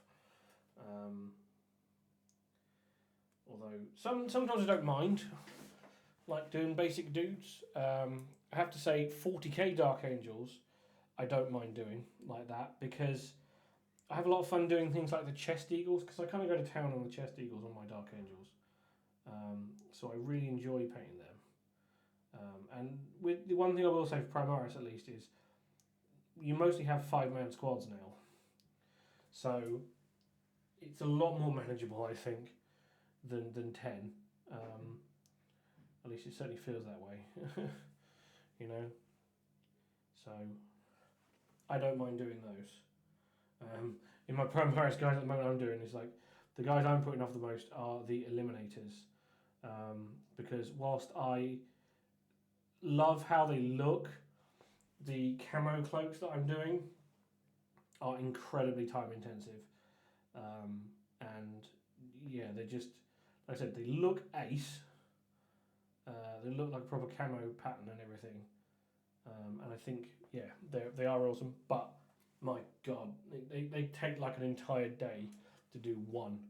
So I tend to do one. I've done like one guy camo cloak. I don't even finish the rest of the guy. I do one guy's camo cloak, and then I go off and do an entire squad of something else. Same is true with Deathwing. I think is as much as like I found a quicker way to do them. I'm still so super nervous about doing them. Messing them up. So I don't know. Like I said, I've got my Deathwing Assault box on the way, and I'm very excited to crack it open when it gets here, which I believe is Saturday. I believe is release day for the Dark Angels, and I will be poring over all that stuff and writing me out a list to take with me, because we just had our new balance data sheet, the 1st of 2024. So some things have gotten cheaper, some things have gotten more expensive, and hopefully we'll get a quick update for the Dark Angels as well, so I can figure out exactly what army I want to take with me. I did a bit of a mess about yesterday on the Warhammer 40k app, with the points that for the stuff that I know is not going to change. So all the stuff that's in the Space Marine book. So, and I think I've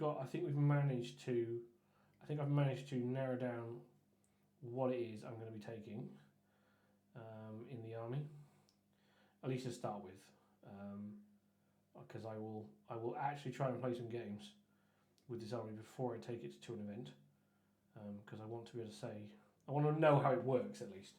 It doesn't have to win every game. It just has to be involved in every game. So I think I've worked out I can take it's not a demi company. What would you say? Well, I don't know what the word would be for a quarter company. Because I don't think there is a word for like demi for half. I think I can't remember what that is. But yeah, I can take a quarter company of Marines. So we'll be taking 3 squads of intercessors, 2 regular ones and 1 heavy. And the only reason I'm taking the heavy is because I have them and they're already painted. So that'll be the core of the army. Then I will take a unit of 5 Hellblasters to be my Devastator analog, and then we've got 5 of the Assault Marines for the Assault Marine analog, obviously. Then what else did I say? I want to definitely gonna have the Eliminators in, because I think we're definitely taking the Eliminators because again I've spent so much time on them and I think they look really cool. I want to make sure that I can show them off. Obviously we have the Lion, because that's just a given, an unforgiven if you will. Hey, so he's going to be the centerpiece, and he will hopefully be joined by a unit of those wonderful new Inner Circle companions. I mean, I know he technically can't join them, but like he'll be nearby. So I definitely want to take them. Although I'm not going to paint them with those red robes. I want to paint them like classic Dark Angels. They'll have black armour to go. They're basically going to fit the same way as my Lion is. So where I've done my Lion with black power armour and bone robes, that's exactly how they're going to be painted to match in. Although I will go out and do all the personal heraldries on the shoulder pads. I'm very excited for them. Then we'll be doing a unit of the new Deathwing Knights, because they are absolutely badass with their new sword and board. Which reminds me that when I get my box, I owe Mini Apothecary some maces, I believe. I said I would trade him for some maces because I am only determined to use the classic sword and board, as all Dark Angels should. And then, so we're definitely doing a Deathwing Knights, and they're going to be accompanied by a Terminator Chaplain, I think. Although I'm not totally 100% sure on that yet, because as much as I love that model and I'm really pleased with how I painted it, because I'm going to be doing Ravenwing as well, I think I kind of want my Ravenwing to have a Chaplain, and I don't know whether I want 2 Chaplains in the list. It feels a little bit overkilly on the Chaplain front there. Right, so there we go. We've got some faces on our trolls. And I think now the stonework is going to be finished, or dry at least, so we can go in and paint it with some Agrax Earthshade. Now with this we're going to use full Agrax Earthshade, not thinned down, because I really want to stain it and make it look like proper dirty stone, because we're going to dry brush the ever-living what's it out of these guys. So yeah, anyway, so yeah, back to Dark Angels. So yeah, I've definitely be taking, I said I want to show off all 3 wings of the Dark Angels. So Raven Wing, we're going to be taking a unit of Outriders, and a Land Speeder Vengeance converted from a Storm Speeder, which I'm very proud of and very excited to use. Don't care how good or bad it is. The only thing I can't decide is whether to go for a big unit of Outriders, or because this is the thing, right? So I kind of want a character with each of my sections. So I was thinking of taking a librarian with the Deathwing, but because they're going to be the melee Deathwing, I think they want a chaplain, and obviously he's got a shield now. I think he'll fit in really well with them. But the only character you can take on a bike at the moment is a chaplain. So I'd have to take a chaplain to go with the Ravenwing. And like I said, I don't want to take two chaplains. It feels a bit weird. So I'm going to have a think, decide. One thing that is not in dispute is we have to have a flag. I think you all know my stances on flags at this point. I do love a good banner in a unit. And I'm going to be doing back banners for all my characters in proper classic Dark Angel style. So I think we definitely have to have a full-on banner bearer for the army.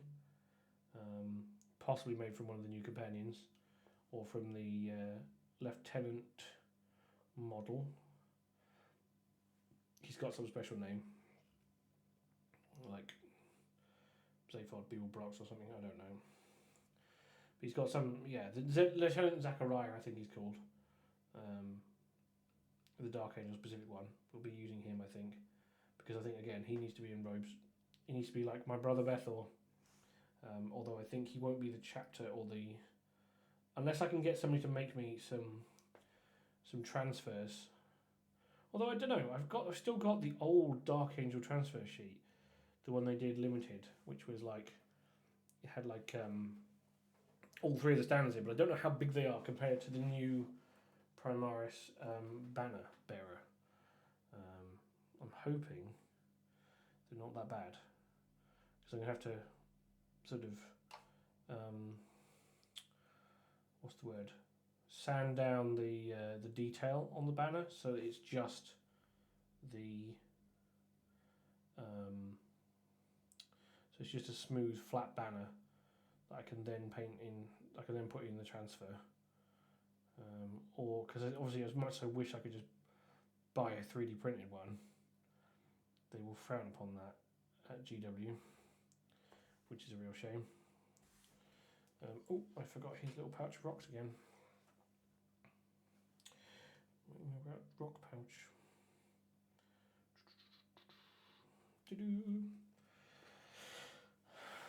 Yeah, so I think that's what we'll be doing.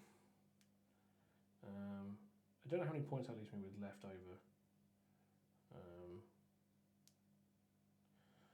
Because I don't always go for a second. If I'm going for like 2 units of Ravenwing, do I go for 2 units of Deathwing? Do I go for a unit of Deathwing Knights and a unit of Deathwing Terminators?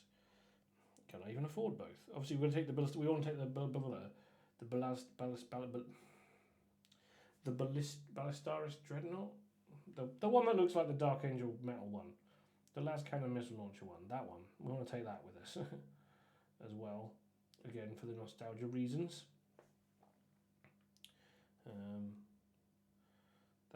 That's definitely a thing. And if I can, like I said, I'm keeping an eye out for the Ironclad Dreadnought banner, so I can put that on him, so he can really look like that old model. Like I said, I think I'm hoping that going for a strong theme, like a very strong second sort of third edition feel to the paint scheme I've gone for my Dark Angels will help boost me in the eyes of people, in the eyes of the judges of Best Painted Army. I'm hoping. But we shall see. Like I said, that's my goal. One of my big hobby goals this year is to go to a 40k event and hopefully pick up a nomination for Best Painted Army. That is our biggest goal, biggest hobby goal for the year. Oh dear. Yeah, that's our biggest hobby goal for the year, and fingers crossed we can make that work. I think we've got the ability. We just got to push on and see if we can make it work. Right, so how are they doing there? The toenails on the rock gut troggoths. Ooh, they've gone for more of a reddish brown. Interesting. Might try that. Right, so where are we at? So these are our rock gut troggoths. I think they're coming along quite nicely. We've got a lot of made a lot of progress. At some point we have to paint this poor little goblin, night goblin, hanging from the from this guy's arm. You can see the remnants of his poor friend around his waist. So I think one thing we'll do is while we're waiting for that stonework to dry, we will come back in and do some highlights on the loincloths. So we'll go back to some carrick stone, and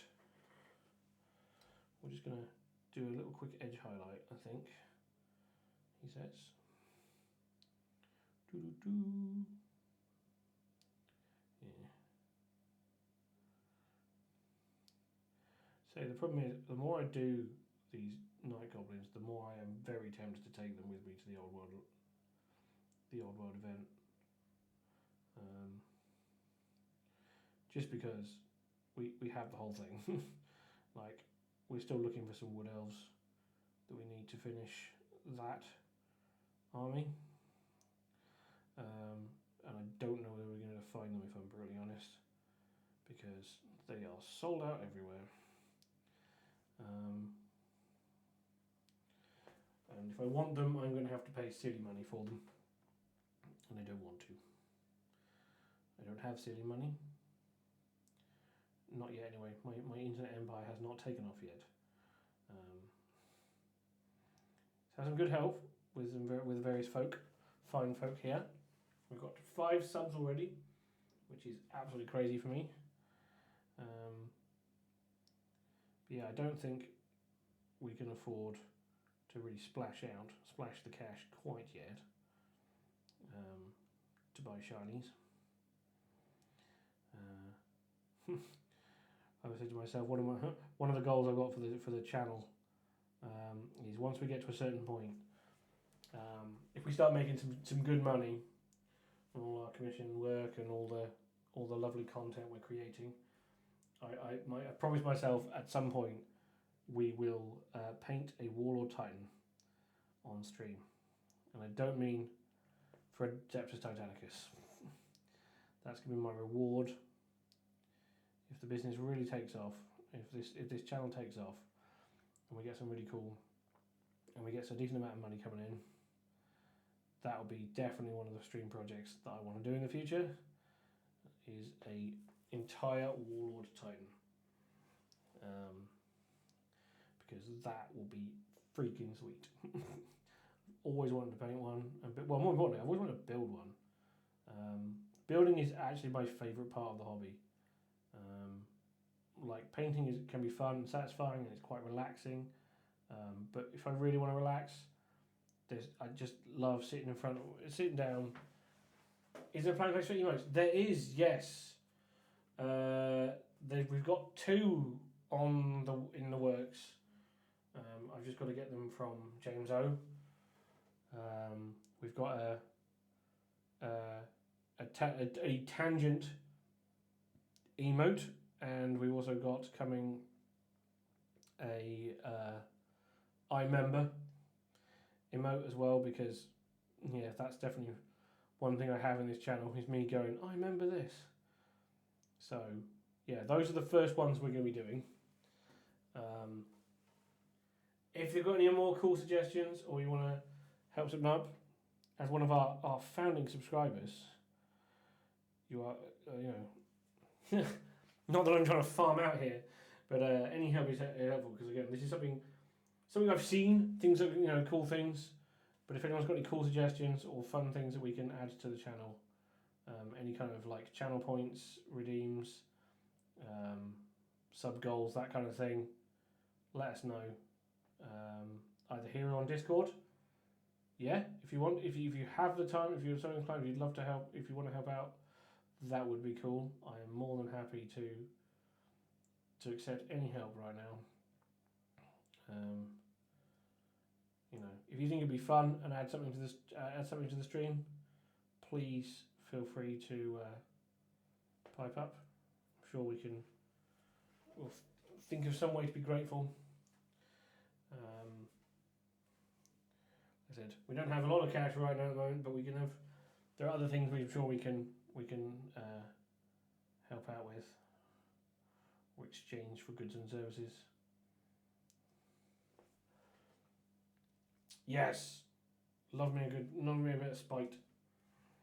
And to be fair, I do a lot of things out of spite, or through Malice's favourite quote, my favourite quote from Malice Darkblade: "With hate, anything is possible." If you just hate hard enough, you can achieve anything, achieve all your dreams. Yeah, that could be our smork version. Is spite, snapping at something. Right. Ooh. Yeah. The only downside, I would say, the only downside of me doing this stream is I'm having to learn all about internet culture, all the things that happen, or just an angry emote. Yeah, I get angry about a lot of things. So Malice and spite, probably a very good call for that. Yes, I think a lot of people come here for my strong opinions on everything from dragons to Primaris Marines. Okay, that's going to remind me of my second tangent for the night, which is the Belisarius Call tangent. Oh, I freaking, when they brought him out and they tried to tease everybody, being like, "Hey, we're going to be doing this triumvirate box with these three characters. We're going to have Saint Celestine, and we're going to have this, and we're going to have a character from the Heresy is going to return." You know, this character's he was around in the Horus Heresy, and everyone's like, "Oh my god, that's amazing! A character from the Horus Heresy. What could it be? Who could it be?" And they were like, "It's Belisarius Call," and everyone was like, "And who the f is that?" And just like, yeah, this guy. Do you not know he was really instrumental in the creation of the Space Marines? Okay, who? And then they just like, and then the worst part was they then like tried to kept putting him into. After that point, they were like, he just appears everywhere. Like, they put him in all the novels as well. Like, they started putting him in all the Heresy novels as well. And being like, "Hey, you know Belisarius Call, he's that guy." And he was just, again, none of it made any sense when it first came out. And I love how they've kind of realised that and gone back and retconned some of his sort of thing. Because at first they were like, "Yeah, he did all this amazing technology, like all these things to the spread and made these Primaris all on Mars, which is one of the most heavily surveilled planets in the entire galaxy, especially because the Mechanicus don't trust each other, and he's considered like a rogue and a borderline heretic by a lot of the Mechanicus. You're telling me that he could sit there and make what is effectively a whole new generation of Space Marines without anybody knowing about it on Mars? I don't think so. I do not think so. I'm a firm believer when it comes to like long existing like lore and universes, that there is, you can, if you want whatever outcome you want. Oh yeah. Yeah, I think for me, like I said, when it comes to background on a long existing franchise, right? You can get from anywhere to anywhere within within reason. Obviously, there's certain things you probably can't do, but for almost any subject, you can get from one point A to point B, paying respect to all the things that came before. right? So just saying that Belisarius Cawl was was out on his ship doing all this, which they then have gone back on and done, makes a lot more sense to me. Because, yeah, the fact that he did it all supposedly on Mars just makes no sense. But if he was doing it out on the back end of nowhere, you know, in some like really secret Mechanicus research station or something, it makes a lot more sense for the lore, you know?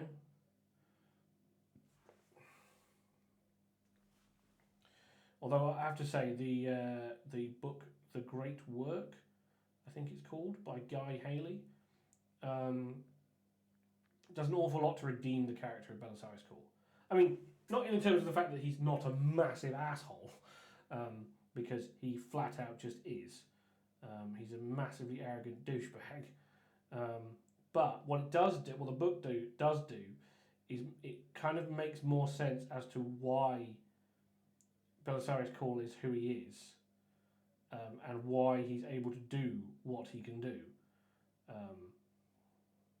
Well, it spoiled the book, but yeah, it flickers. The book itself flickers between sort of quote unquote modern times and the Horus Heresy, and it's actually a really good retelling of his story and why, and it explains why he is able to make awesome new Marines plus, and also why he's managed to survive as long as he has.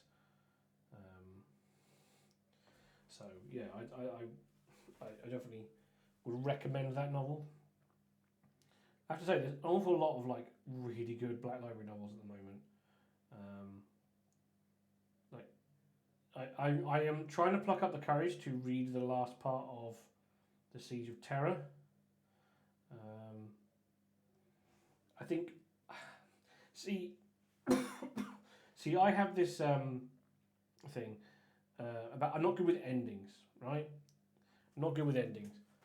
I have the last of the Terry Pratchett Discworld novels.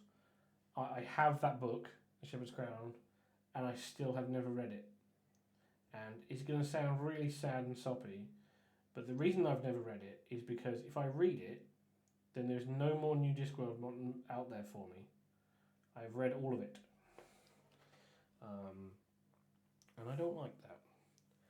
So I have refrained from reading it. Even to this day. So,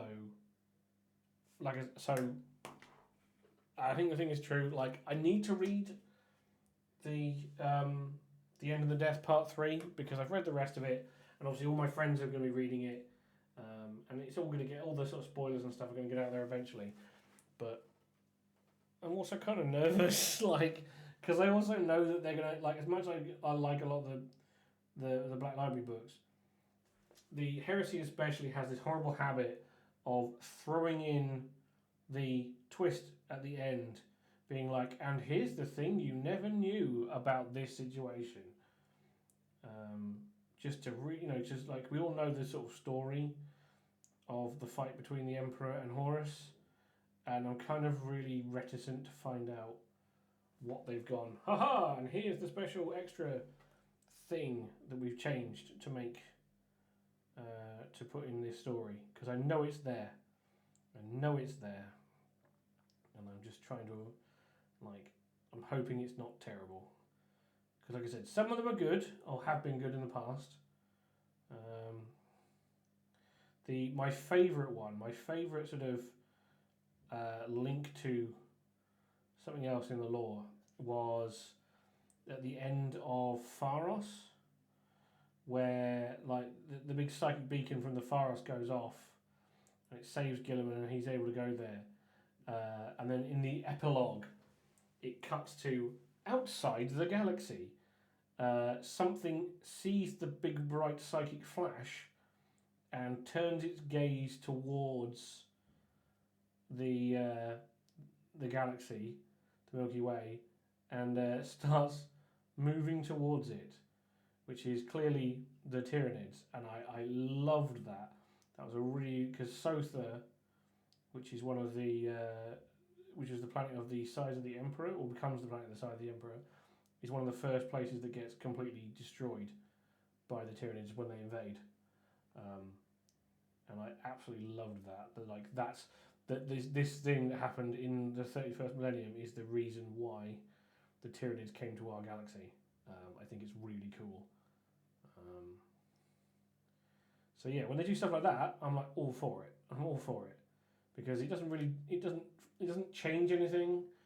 It doesn't try and like ruin what's gone before. It just adds to it. Because one of the kicks they've been on for a while that I'm not a huge fan of is because I'm right. The Emperor's my guy, right? He's my boy. I've always loved the Emperor. I always will. But they've had this thing like the last few years where the Emperor just doesn't care about anyone or anything. It seems so. Yeah. Sorry. It's just this is one of my hills that I go on. Is I love the Emperor's my boy. You know, I know he's a tyrant. And the thing is, he knows he's a tyrant, but he also knows that sometimes things have to be done. He's not perfect. He's still a man, but he does care. That's the thing that bothers me.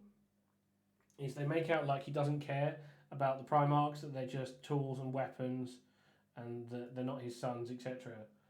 But I still like to think that they are. That because there have been loads of incidents where he's shown his real love and care for his sons. My favourite one is in Vulcan Lives, where he's trapped in the labyrinth that Conrad Kurz has kept him in, and keeps killing him over and over and over again. And it's slowly wearing down his sanity, as it would anybody. And he's just like, oh my god, I don't think I'm going to go on much further. Like, I'm going to break and I'm going to lose my mind. And then he sees a hooded figure in the corridor ahead of him. And he sort of ends up kneeling before the figure, and the figure places a hand on his head, and he's like, yeah. And then he says, my son, something along the lines of, I said I can't always help you directly, but I said I would always be there, and I am. I want you to know that I am. And it's like that I'm watching you, and it's like, I was in tears reading that. Like, I'm not ashamed to admit it. That gets me. He's like, yeah, he's there going he's on the edge of sanity, and the Emperor appears to him and just says, look, I can't. I wish I could save you, but I can't. But just know that I'm out there keeping an eye on you, and it's just enough to keep him sane and keep him going. This also leads to the other awesome moment of when he gets to the middle of the labyrinth with Kurz, and his hammer's there, and he's like, oh yes, I can escape, because his hammer's like Mjolnir, except it has a teleporter in it, and that you can call back to him. And he thinks, I can use the teleporter to escape, and that's what Kurz has been banking on. And he says, you came here, you thought you'd get your hammer and escape, but I have put in, teleport damping fields, and you'll never escape. And then Vulcan just utters the probably my favourite line in the entirety of the Horus Heresy. You forget, brother, it's also a hammer. And then he just wangs it at Conrad's face, which I think is just absolutely hilarious to me. It's so cool. He wangs it at his face, teleports it back to his hand, and then does just teleport out, because the teleport is just so much more powerful than Kurz's wards. It's a very cool moment. But yeah, then like I said, sometimes they do revelations that don't make sense or don't go anywhere. Like we had with Omegon, slowly being like, is he actually one of Malcador's agents?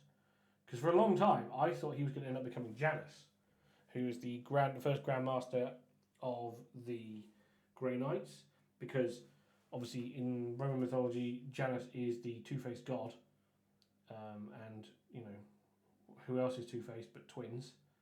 So I thought maybe that was going to be him.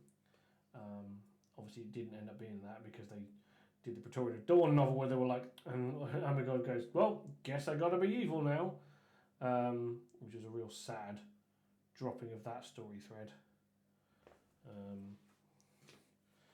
But I'd say overall, I mean, to be honest, it's also I've got to admit that the Horus Heresy is a hell of a like an undertaking from a pure book level. Like, it's 50 novels with then what 10 additional, because it's 50 novels. We're not including, and then that doesn't include any of the sort of novellas.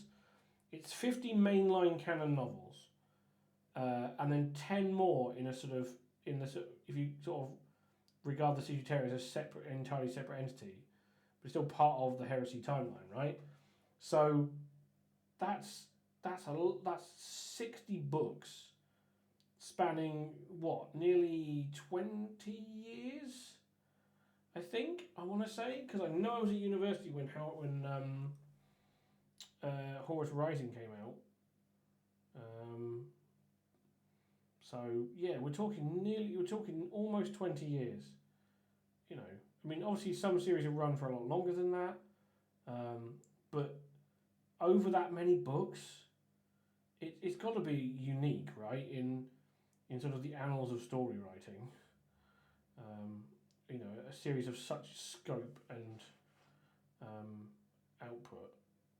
So yeah, there were bound to be like dead ends and issues and things, and I still think they could have kept it going for a bit longer before we had to wrap it up in, because I feel like we missed some really cool events, and some where they'd kind of written in new stuff, like the whole Imperium Secundus thing. I feel was a bit of a narrative dead end, like, because the problem with you know, obviously with the Heresy, we know what the outcome is, right? So we know where the story's going. It's just how do we get there? And the whole Imperium Secundus thing kind of, it really put some of the characters off track, I think, personally. Like, the whole thing was that Sanguinius made it back to Terra, but Gilliman and Johnson didn't. And I feel like their sort of trek through the warp storm was kind of like, it was very contrived is the word I'm looking for, as a way to be like, yes, you can go, Sanguinius, you can make it, but not us, we must stay behind. It felt very contrived because they'd kind of written themselves into a corner where these three, you know, main characters that had to end up in 3 different locations all ended up in one location. But yeah, like I said, on the whole, it's a freaking awesome series. I love the setting, absolutely love the setting. Hence why I play so much of the game. Right, so that is getting back to what we're actually doing. We've got our loincloths all painted now. I think most of the washes are dry, all the stone work now. So we're going to go and get some Dawnstone. I have it somewhere, I know I do. It's buried deep in the vaults in my paint case. What is it? That's a good question. I knew I had it in there somewhere. Success! Right, so we are going to take one of our dry brushes, get rid of a lot of the Dawnstone. Right, let's start with the biggest rock. So there's going to be we're going to build up quite a lot of colour on this, because I want this to be quite a light stone. So we're going to try, it's going to be quite an overbrush more than a dry brush, he says. So we're just going to, we're building it up gently. Because I don't think I said it this stream, but you can always add paint, but it's very difficult to take it away. So we're just going to try and build up this first layer of grey on top of the Mechanicus and Agrax. Also, obviously, we're trying to be very careful not to get it in and get it on the skin so much that we've already finished. I mean, it's inevitable we're going to get a little bit in there, but we're going to try and focus away from that. Ooh. There we go. What we need is a little dry brush, which I know is a bit stiffer than we used it. Tried to use it earlier. But I think this will be just what we need. If we can get 99.95555% of the paint off of this brush, then we can use it to get in between these fingers. There we go, that's just what we wanted. Get in here, between those fingers. Cool. Pick up on these edges. Get on the underside. Cool, so that's already looking pretty good. This one should be a lot easier because it's away from the rest of the model. So we can just give it quite a heavy brush over the stone like this. Oh, look at that, that's picking up those facets in the stone really well. Ta-da! Yeah, we're going to push this, probably going to end up pushing this quite high so that it stands out away from the rest of the troll skin and whatnot. This one's going to be a bit of fun, trying to get in amongst the going through the dawn stone is very similar to the colour, so actually the overbrushing's not been too bad. I'm going to make sure we get it nice and highlighted. There we go, and then finally the big stone here with the trilobites in it. I love that little detail. It's got little fossilised trilobites in the stone here on the head of his club. He doesn't care. He'll just smash it over your head regardless. He'll be like, ooh, history. Ow, my face. So there we go.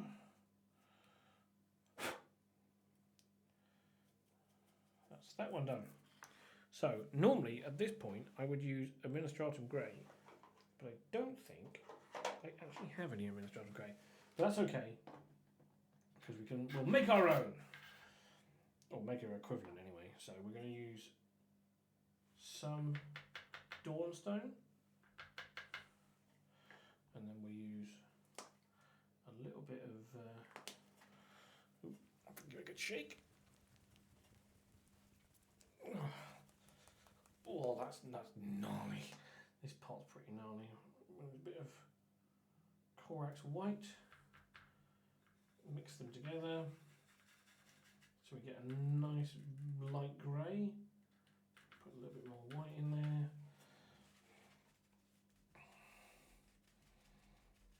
Yeah.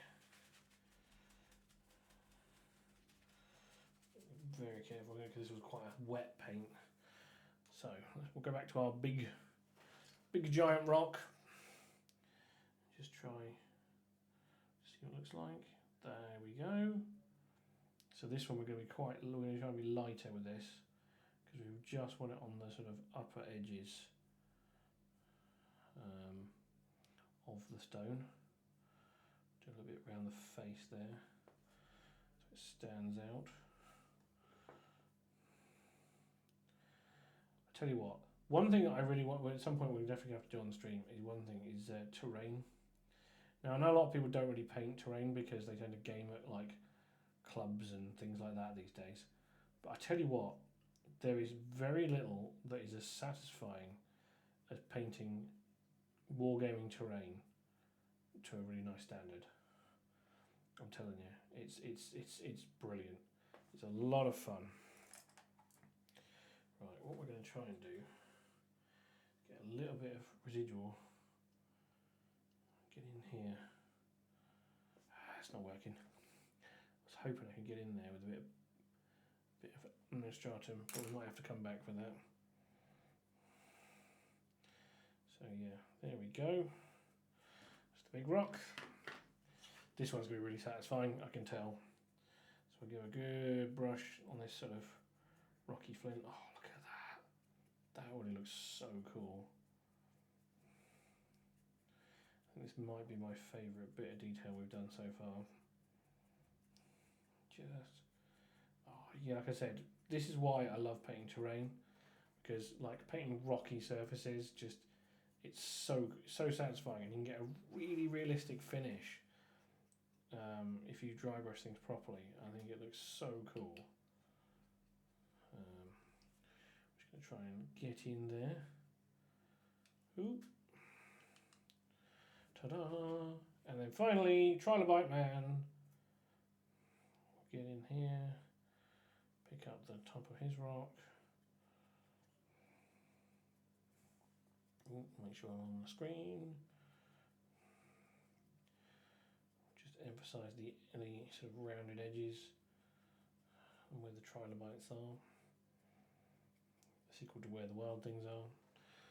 There we go. Then we'll get some more Corax white, so we're almost completely, I want almost a pure white now, like a very light hint of grey for the very top. Because like I say, I want to push this really high, because actually I used to be really afraid of doing this with sort of stone and things. I used to think it looked maybe a bit too stark, but actually it helps make it look more, almost more real, I think. At least I do anyway. So yeah, we just want to pick out the very, very fine edges of the rock. Yeah, look at that. How cool is that? Huge fan of this. Oh, this whole army is just so much fun to paint. Like, the fact that I have like 60 goblins doesn't even bother me in the slightest.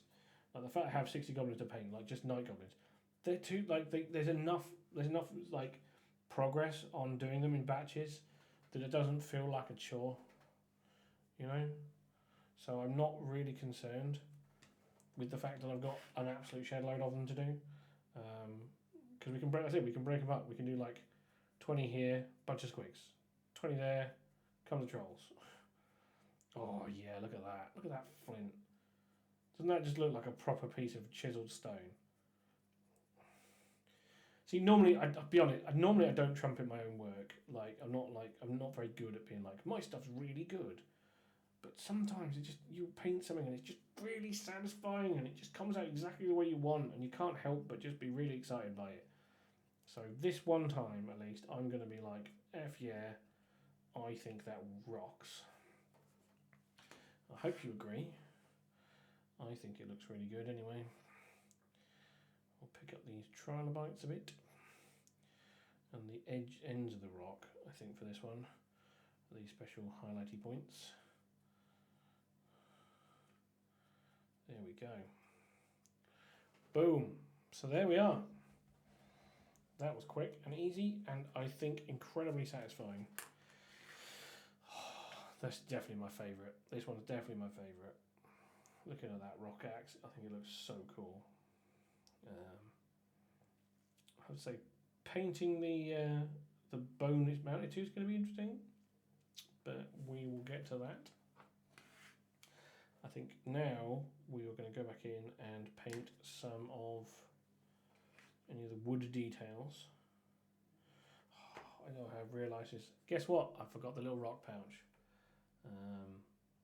I will probably do that another time with a bit of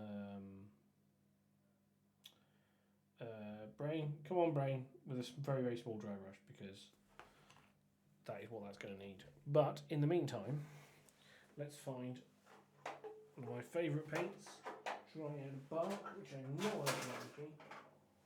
There it is.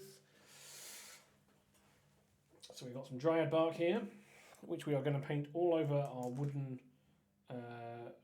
parts of the model, which is mostly this guy's club here. His club haft is made of wood. So we're going to paint that quite quickly. Yeah, I think it's his club, the slingshot on the other troll, because the haft of the rock axe is made from bone, so that will require a lot more investment. We're definitely going to take our time on that one, because, like I said, I think the key to these models is going to be the details. You know, they've done the skin and things quite quickly. We could do a lot. We could have pushed them a lot more. You know, I could have gone in and done a bit more detailing, especially around the faces and stuff. But I think they look fine.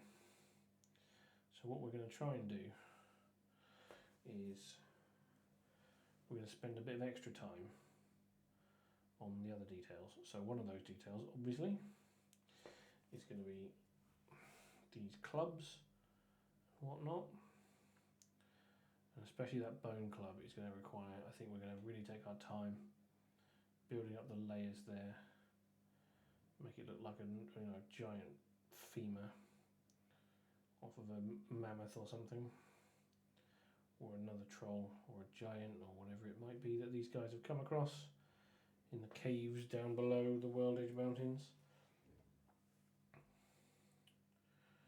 We're going to go in.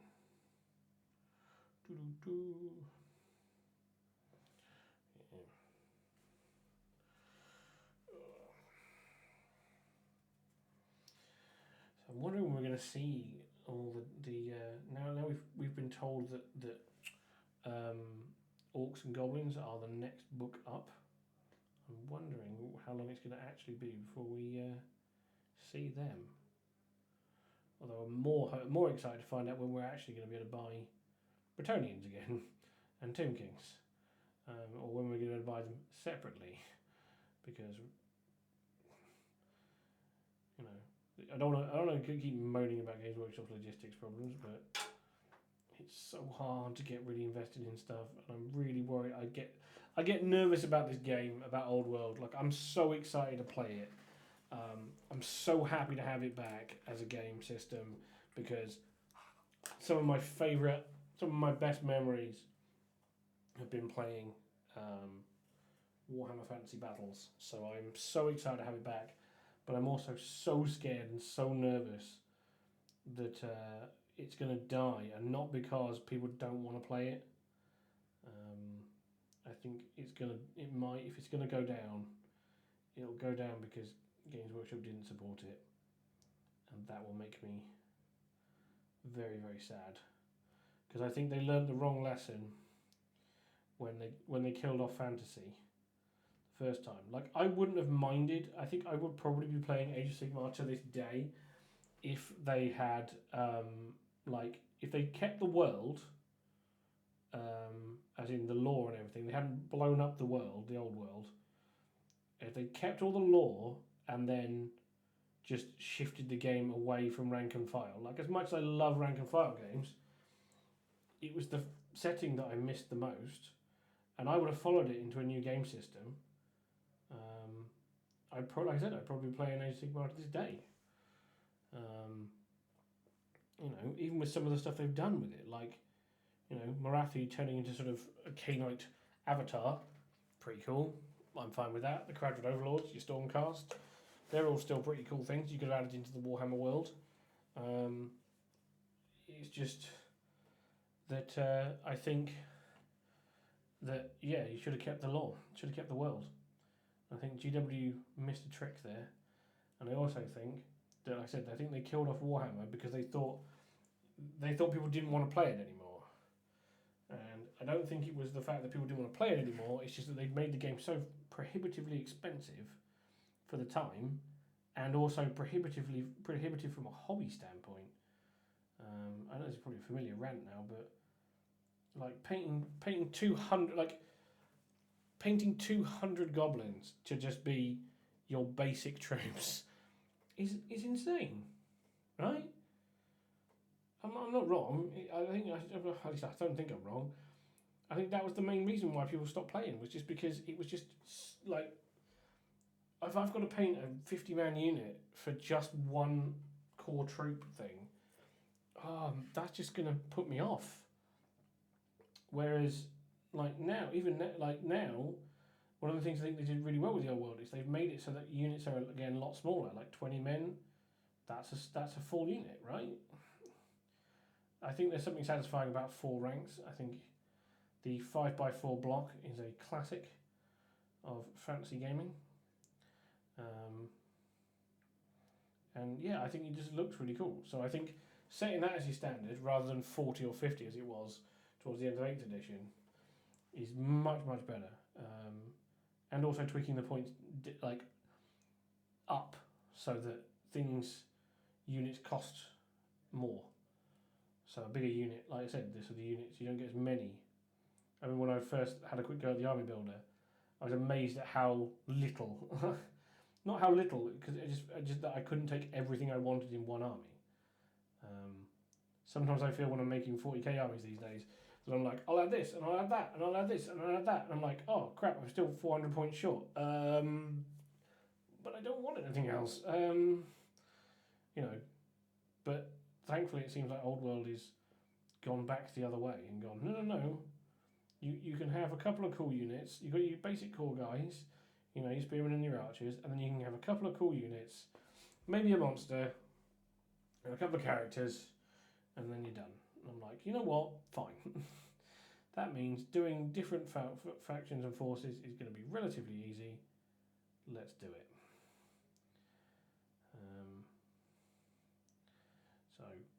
So, hats off there. Like I said, I really want to get the game on the tabletop because I won't know much about it.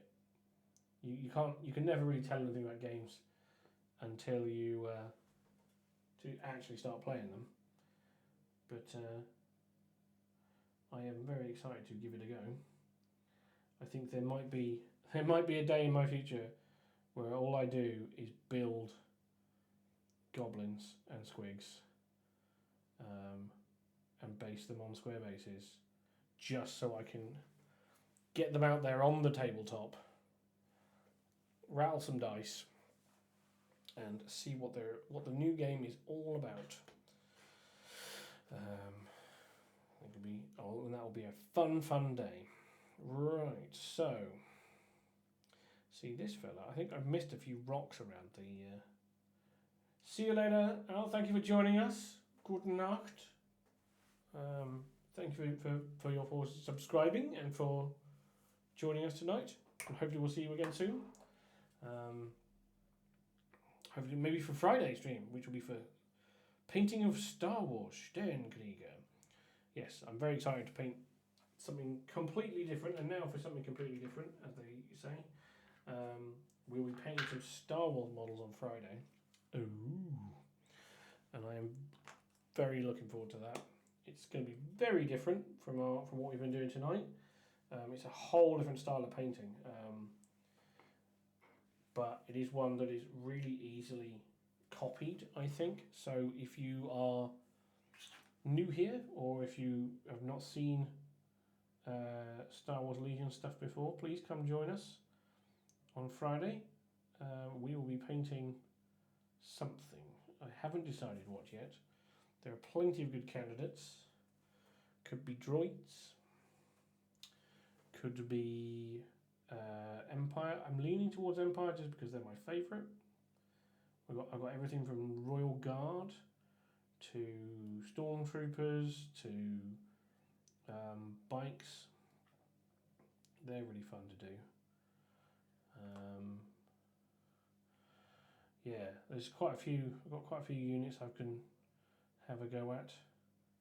I was thinking about doing a character, but I've kind of moved away from that and decided I think I want to do a unit just to show off how awesomely easy it is to achieve really cool unit effects relatively quickly. Because it's one of the beauties of painting that particular style that the Star Wars Legion is good for, is that, yeah, you can get a lot of really cool. Oh, thank you very much there, Russ. Thank you very much for joining us, and thank you very much for your subscription. It's very kind. We are now 6/10 of the way there to our subscriber goal of 10 subscribers. Thank you, thank you, thank you. That's sweet, sweet Bezos dollars with the Twitch Prime subscription. For those people who don't know, if you subscribe to Amazon Prime, you get Prime Gaming, which gives you one free Twitch subscription every month, which costs you nothing. So if you're not doing anything with it, we would love it here on Onyx Dragon Gaming if you were to subscribe to us with your Twitch Prime and let Jeff Bezos give me money, because Lord knows he doesn't need it.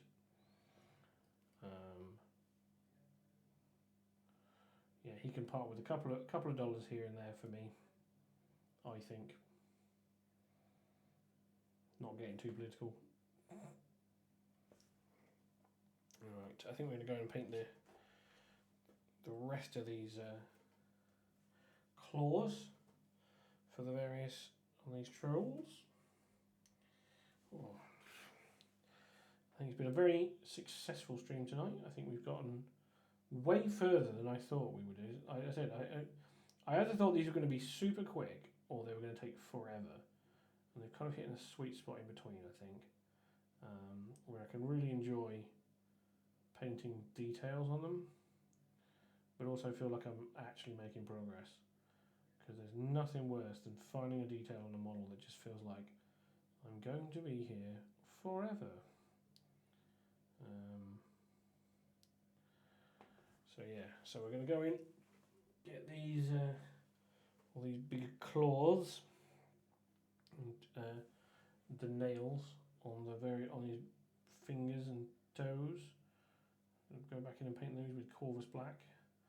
Another one of my new favourite paints. It's such a good colour. It's so good for doing, like I said, for doing black textures that aren't like industrial. So anything like any kind of black cloth, if you've got a model that's got like black armour and black cloth, the really good colours to do the cloth with. It's really good for sort of rubberizing, so I use it again in the armour joints of my Dark Angels, because it has that kind of colour of rubberized black when seen from a distance. Also, you can shade it, so you can shade it and actually see the difference. You can see in the recesses, because when we go back over all these nails and things and claws with some non-oil before we highlight, just to give it even more depth. So yeah, I'll tell you one bit I'm looking forward to. I think we're going to do it last though, is the goblin on this guy. I do love that he's just holding it up and screaming at him. I think they're trolls, right? They might technically be on your side. Hell, to be fair, you can say that about the whole of orcs and goblins. They might technically be on your side, but whether or not they actually are is another matter. Or whether they'll stay on your side, I should say. We're nearly there with these lovely toenails. Yeah, that's what you didn't think you'd come in here to watch me paint highlight toenails. But there we are, because we can wash these the same as we're going to wash the wood with non-oil as well, so we can do both of these at the same time. That's why I thought I'd go in and do it a bit. I mean, I am floating around a bit with the details on these models, just because I'm kind of having fun with it. So sometimes I'm just like, go, oh, I wonder what that would look like if I do this, and that's the best kind of models, I think. There've been plenty of nights where I've started a model and been like, oh, I'm going to paint this, I'll just paint his skin, see what that looks like. Oh, I'll just paint this. Oh, I'll just paint that. And then it's 4 o'clock in the morning and I've got nearly a finished model. I've done that far too many times for my own sanity, really. But it's fun. They're the best nights, I think, sometimes. The best painting nights, anyway, where you just kind of run with you get deep into hobby and you just keep going. Best nights, best hobby times. Right. So let's start with this chap, because the wood on his. We'll move those out of the way. Oh. So we've got our big pot of oil. We're going to go in and just splash this liberally over the wood. Just helps emphasise that grain texture, which is what we're looking for. And yeah, we are. It's good. Oh. Tell you what, I know I forgot to do again today. I forgot to put a post up to tell everyone that the stream was on. A few times. Look, they're like, huh? Well, yeah. Yeah, I swear it was 70. Yeah, I've done that far too many times. I used to do that a lot with WoW. I went through a period where I had a lot of I was having a lot of bad time with chronic pain, and I couldn't. I had both chronic pain and insomnia. And I don't know if you've ever dealt with those things before, but you just don't know what to do yourself. You're not quite awake enough to do anything constructive. So I couldn't hobby. I wasn't quite awake enough to do any hobby, but also wasn't tired enough to go to sleep. So I discovered that I could leveling things, characters in World of Warcraft became a really fun exercise for me. It kept my brain engaged just enough that I didn't get bored, but also let me shut enough of it down. Oh yeah, Civ is Civ especially. Me and the missus have been playing. We played a bit of Civ. Oh my word! Yeah, they are the time killers. Yeah, I was really happy. Like when I was at sea that summer, they had a few like gaming PCs on the ship, and they had Civ on them. Christ, yeah. When there's not much else to do, then the perfect game is Civ for that. But yeah, I like something where I can compartmentalize my brain off. So like normally, if I was painting at home, rather than talking to you fine chaps and chapettes, I would be listening to audiobooks. This is how I end up consuming so many audiobooks in a year, because I'm almost always. It's also one of my listening to music or audiobooks is one of my coping mechanisms when I'm out in the wild, because I struggle a lot sometimes out, with when there's so many people around. My autism does not like it, so I tend to make sure I've always got headphones. And now I actually own 3 different headphones for 3 different places. I have my regular everyday outdoors headphones, for whenever I go leave the house for most places, when I'm shopping or whatever. I have my waterproof headphones for whenever I go to the gym and go swimming and things like that. And now I have an even special. A lot of people paint things in a paint. See, well, I said this is why I want to build a community. Like people can watch me paint. I can paint in the background as well, and then, like I said, share it all on our Discord, and we can show off some really cool things. Yeah, like I said, and also I come on brain, we'll get there. I have a 3rd set of headphones now, which is designed so you can sleep in them, so that I don't keep my lovely lady friend awake when she's trying to sleep, and my brain won't shut off, so I can listen to things when I'm lying down. Yes, coping mechanism for everything. All hail the autards. Right, so I've just realised I've missed a couple of nails. And a couple of rocks as well. I've got 2 pairs. One is not getting my attention away. Yeah, the only downside to like earbuds is the amount of people that just do not seem to see them. Like, I feel like I need a little flag that just pops up and just says, "Go away," like not involved. You know. Yeah, I did consider getting some really big wireless ones that are like proper cans, just to really push that point home that I do not want to talk to you. Because I especially like as an autistic person, I don't like talking to people I don't know, which is great for this if it takes off. I'll struggle through it if you know, but like when people stop me in the street, like you know when you get those sort of people that are like, "Hi, can I talk to you about double glazing or about Jesus or you know about this particular charity?" I hate it. I hate it with a passion. So I always try and make sure that they can see that I'm listening to something. So they don't come over to me because it's just so awkward and I hate it.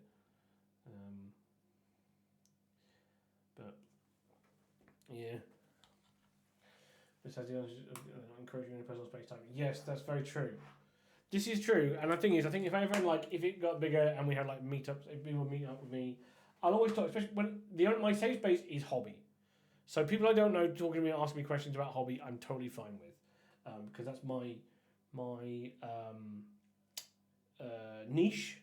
So I know a lot about it. I'm always willing to help and share hobby secrets and things, and trying to get more people stoked and excited about painting things or playing games or whatever it might be in this hobby. But yeah, so I think I should be okay, hopefully.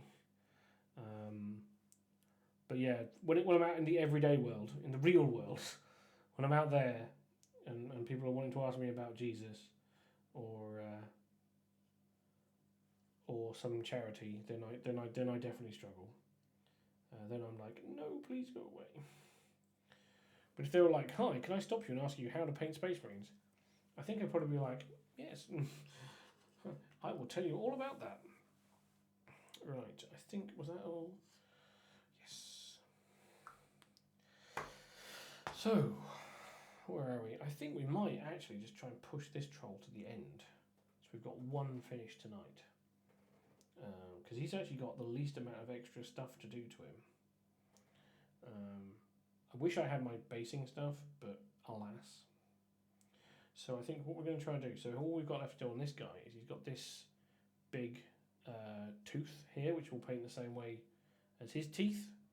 And then he's got these sort of strappings around his wrist, which will paint the same way as his loincloth. So we're going to have to go back to Galax Stone for this one. Yeah, I'm looking forward to finishing one of these. I think, like I said, the one that's going to take the most time is definitely going to be our man here with his big bone club. But I will put that off so that we can get some of that sweet dopamine for finishing a model tonight. So we're going to push through and we're going to finish this one guy. I think that's going to be our finishing goal for the night. Like I said, or come back to what we've got coming up on the old stream. As I said, Friday we're going to be delving into a galaxy lot far away and painting some cool Legion models, which will be a completely different style to everything I've painted on this stream so far. So that'll be good fun. Please come join us for that. And then on Monday, we'll have had the release of the Dark Angels Deathwing Assault box, and Ben Greaves will be joining us to crack open his shiny new box. I will also hopefully have mine by then. I'll hopefully be able to pick that up on Saturday, so I can go and maybe build some stuff before the stream, so we can have a look at, not just look at sprues, but look at some of the models that are built, because Ben's going to be breaking open his one live on camera, so we can get some fresh reacts to that. So we'll be doing a bit of an unboxing, and we'll be chatting about all things Dark Angels, past, present, and maybe even future. We'll be exploring the new lore from the Codex, because I said that's the bit we're most excited about. Now that our glorious leader has returned, now that Lionel Johnson has returned to us in the darkest of millenniums, the once and future king has returned. I'm really intrigued to see where they're going to go with his story. So that'll be exciting. That's coming up on Monday. Then obviously we'll be back on our Night Goblins next Wednesday. And who knows, we might even, in between that, have received our Old World Order, for which there will be much rejoicing. And much excitement will be had by all when I can finally get my hands on those as well, because, you know, having 5 or 6 projects on the go is not enough. We need to make sure that we've got many things for many things and many platforms going on. I'm also hoping to re-record some of the tutorials that we did the other week. I think we're going to start doing some quick tutorials on different things. So I might do one on this sort of cloth colour, this carrot stone cloth colour, because I think it's really quick and easy, and I think it looks really effective. We'll do the old Space Marine faces, the bases, all those sort of things. We're going to cut and shut them into nice, quick little tutorials that you can find on all of those sort of short video platforms. Your Tickings and your Tockings and your YouTube shorts and whatnot. So keep your eyes peeled. We will let you know when they go live. Yeah, I think so far we're waiting for this to dry. I think it's pretty much dry. Yeah. Right, let's take the watered down Agrax and go over these sort of ties. And we'll come back in and highlight them the same way we did the loincloth in a minute. And then we'll also paint the that giant tooth. So we've got all of our base coats on nearly. I think painting this little stone hanging off is going to be interesting. Also got to remember to this time we'll remember to do the ones in the pouch for his little slingshot. I love how it's just like, I like to assume that he was flinging stones at people with the slingshot, and then just was like, you know what, this is not working. Rips massive stone out of floor, yeets at people. So yeah, they are such cool models.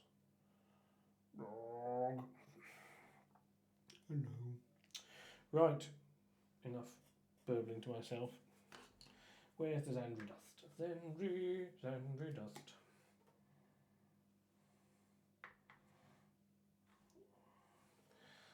Oop.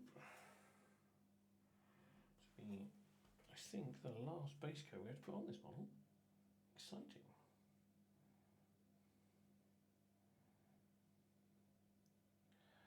So I'm going to use Xandri dust on this bone, but for the bone club I want to use, like I said, I want to push the colour and make it stand out from all the other colours we've used. So I'm going to be using Steel Legion Drab as the base for that. I like to build up like bright bones, like proper bones I should say. That sounds really silly. From that colour, like these teeth I think work really well with the Xandri dust, washed with Agrax Earthshade. But personally, I think the like the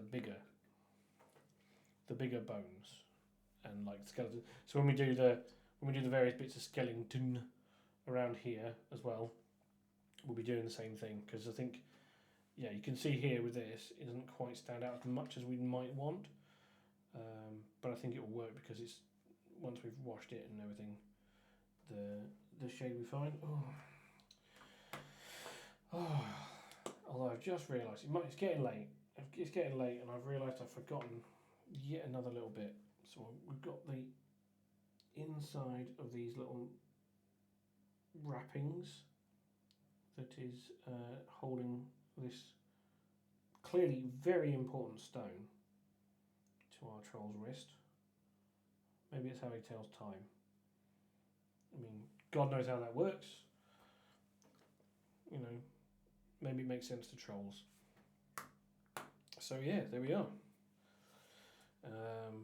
While we're waiting for those to dry, I think what we'll do is we will highlight the, if I can find the etching grey that's not like rock, find the little brush, and we'll highlight the nails. These little claws.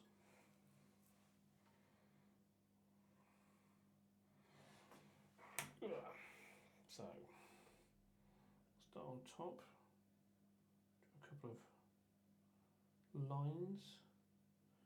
So, yeah, we're doing the sort of striations, a bit like we did with the teeth, but we're going to go with, this is more of a black, sort of hardened, the idea is more like a hardened nail. So, again, literally just, the same way we did the teeth, we're just going to paint lines running down the nail in little striated patterns. We're not going to forget the two at the back this time, like we did earlier. So we're going to paint those in as well, especially this one because it's got quite a bit of detail on it. It's not, it says throw it in on the mat. We won't forget the toes, the big claws here. They've got quite a bit of detail on them. They already have their sort of striations marked in. So I'll just highlight them. Come over here. We're going to use the side of our brush just to quickly get those little lines in. Almost there. 1, 2. And Robert is your father's brother. So there we go. Right, and then we go on to our Dawnstone layer. This is going to be like, probably be our final highlight on these. So want some really thin lines here. Just like that. Not sure where that's coming across, but I'll do my best. Just try and flick down each of the talons. So you can, like I said, they got that, they come to a point. Go on these back ones. There we are. It's done really well. Do that one, and then the feetses.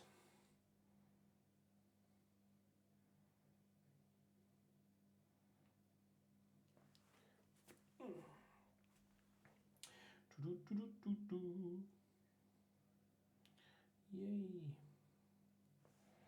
That's just what I wanted, that's just how I want it to come out.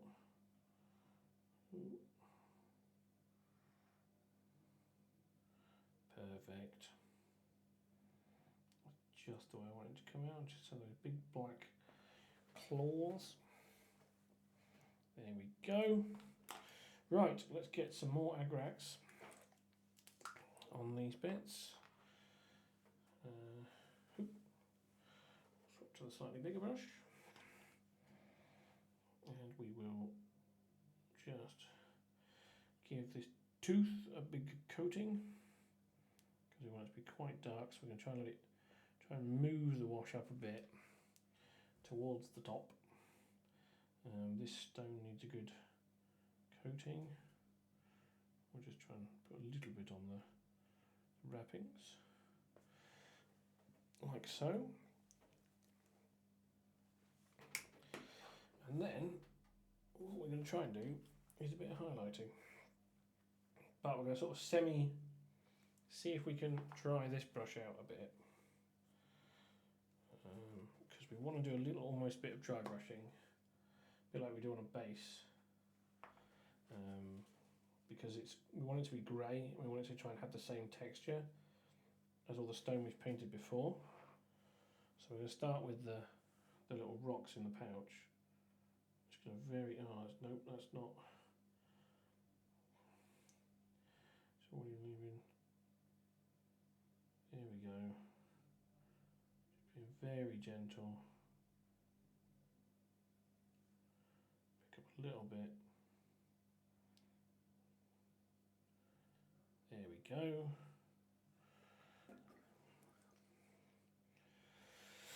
I think what we'll do with these rocks is we're actually going to have to highlight them.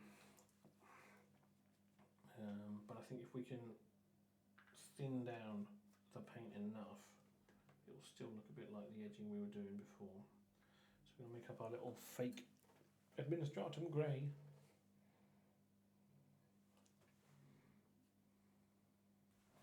Cool, here we go, right. Gotta make sure these are really thin lines. So it really looks like we just caught the edges.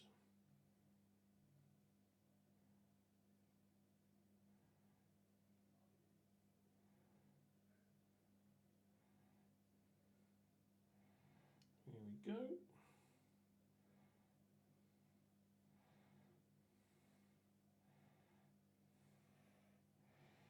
Do the inside of this rock. Ooh. Yeah, that's way too thick.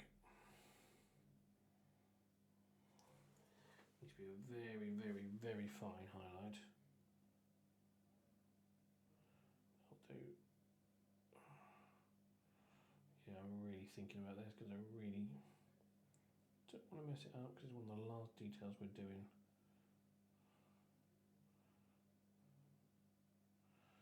There we go. Right. There's one more detail I just noticed we haven't done, which is the rubber or the string for his slingshot. I think if we paint it the same way as the thing, but we heavily highlight it, it should stand out a bit more. So rather than trying to go mad and trying to think of an extra colour we can do it, let's just paint it the same way we've done all the other sort of wrappings and trappings.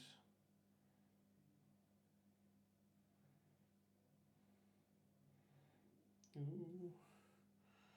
So you want to be able to highlight it but without going over anything we've already gone over.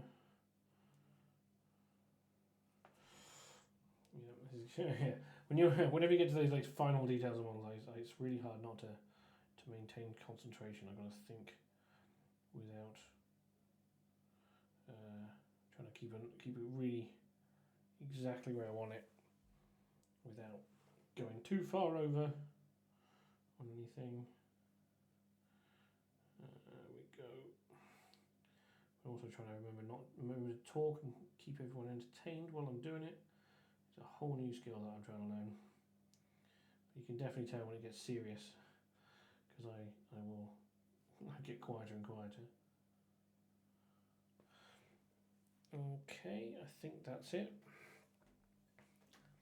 See how the Agrax is doing on the tooth. It's getting there. It's getting there. And on the rock there, we're almost done. One thing we haven't done actually on the wood is highlight it. So we're going to get some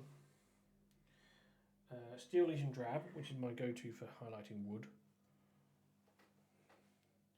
and just pick up a few of the edges, especially the tops of the wood where it's all been snapped. Then we'll try and pick up a couple of the grains down the side, and especially on this bit sticking through the belt. There we go. On the back side. There we go. So one final bit of agrax. We will put that on the string, whatever it's called, on the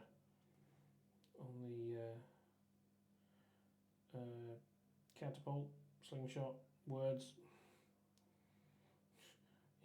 detail intensifying, brain function, concentrated. Cool. So yeah, there we are. Right. I think we can get away with getting back onto the big tooth now. So normally I would go straight to Xandri Dust, which is far, so not Xandri Dust, sorry, Shabty Bone. On, if this was one of the teeth we were doing before, we could go straight to Shabty Bone. But because this is so big, this tooth, we're going to want a bit more. We're going to have a few more stages, I think. So what we're going to do is we're just going to, again, like we did before, we're just going to bring it down the tooth into points. We're going to keep an eye, so like where there's natural divots in the tooth, we're going to try and accentuate them by leaving them much darker. So there's obviously quite a deep one along this crack, but there's more of a sort of softer one over here, which we're going to try and accentuate. On the back side, it's mostly, so this is interesting, so there's a couple of pits on the back, which we're going to try and avoid getting any of this in the recesses, so we can still see where that's pitted. And then we're just going to build it up, and again there's none of those sort of deep lines, which we're just going to paint either side of, like so. And there we are, that's our first layer almost completed. I'm going to go back in and do some more. Just smooth up the layer. Kind of just make some of that paint come out of that recess that we've just accidentally spilled it into. Yeah, thankfully, if your paint's thin enough, you can fix mistakes like that. Where we've just kind of we got a bit too aggressive there. We went into the crack of that tooth that I didn't really want to. Cool. So that's our first layer. We'll move now on to the Shabty Bone, and this we're going to thin down now because we're going to build this up over a few layers, I think. So we're going to start on this side of the crack, just lots of thin lines either side of that crack, but building the colour up more towards the pointy end, leaving some of that Xandri showing off at the root of the tooth.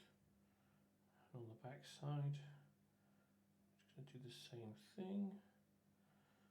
That side of the crack, working the paint down towards the tip, so it's leaving a bit of the Xandri visible towards the top. We're going to really emphasise those notches as well. Cool.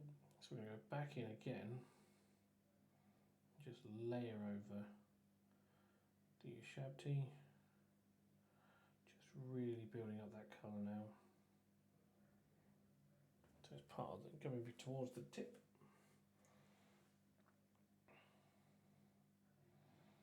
Making sure the most prominent bits are the thickest. So just this side of the crack on the back side, around the pits. And there we go. On to the Screaming Skull. Right. So here we go. Again, we're keeping it quite thin. Now we're going to come down the side. Highlight that crack. We want to go about halfway up now with this Screaming Skull. So we can get that real sharpness coming through. We will go all the way up on the top side though.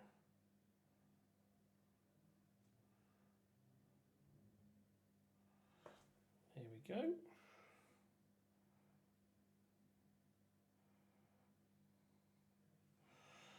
Hey, nice big tooth. I think we'll mix in a little bit of white for a real final highlight.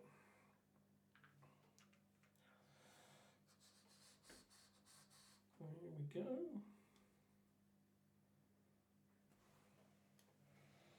Right.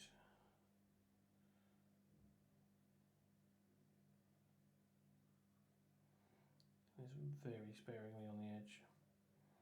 Run it down this ridge though.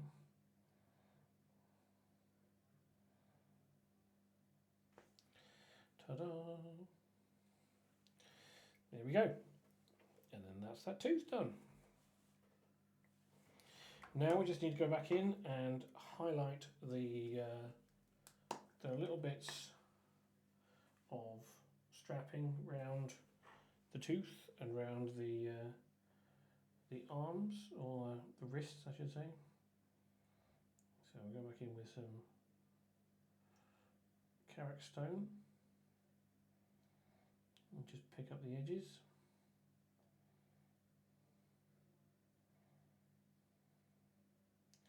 Pretty quick and easy because they're quite stable edges, so we can use the quite lifted, so we can use the edge of our brush on most of them.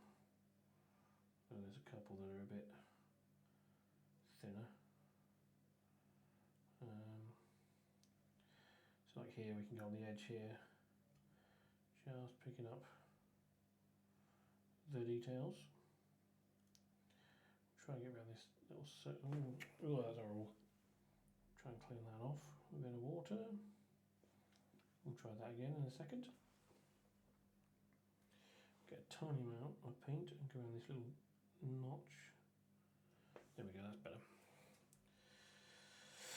Right, so now we will get in and we'll just do the edges of the back side as well.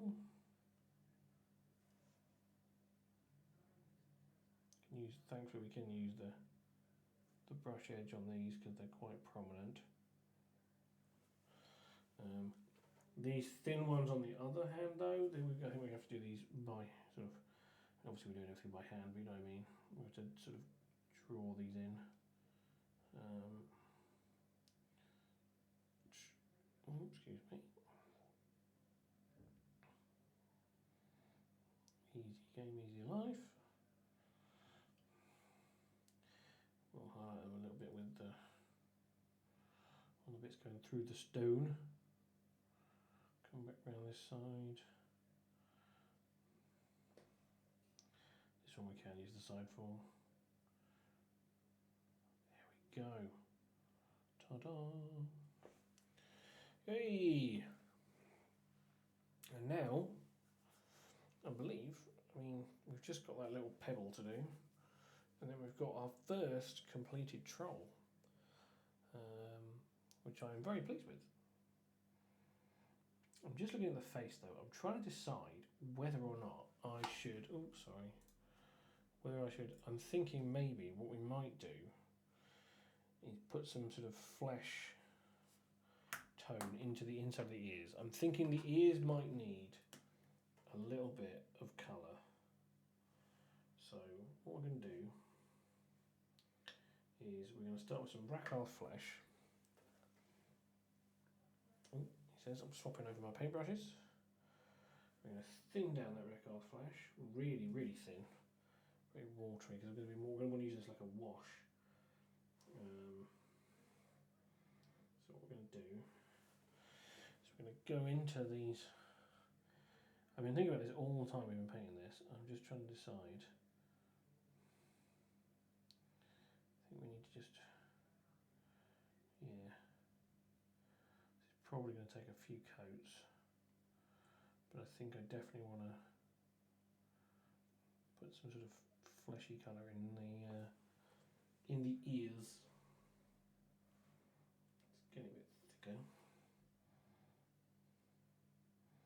That's more like it.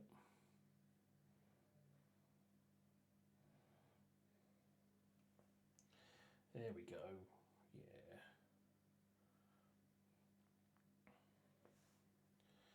So.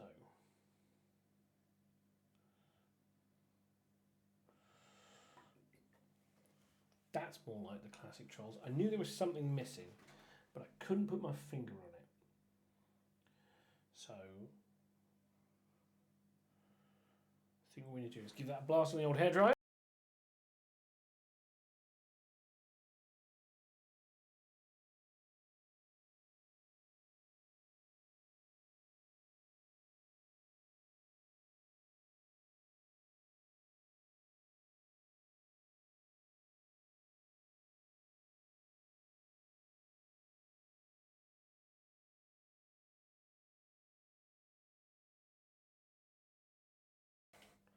Says, there we go.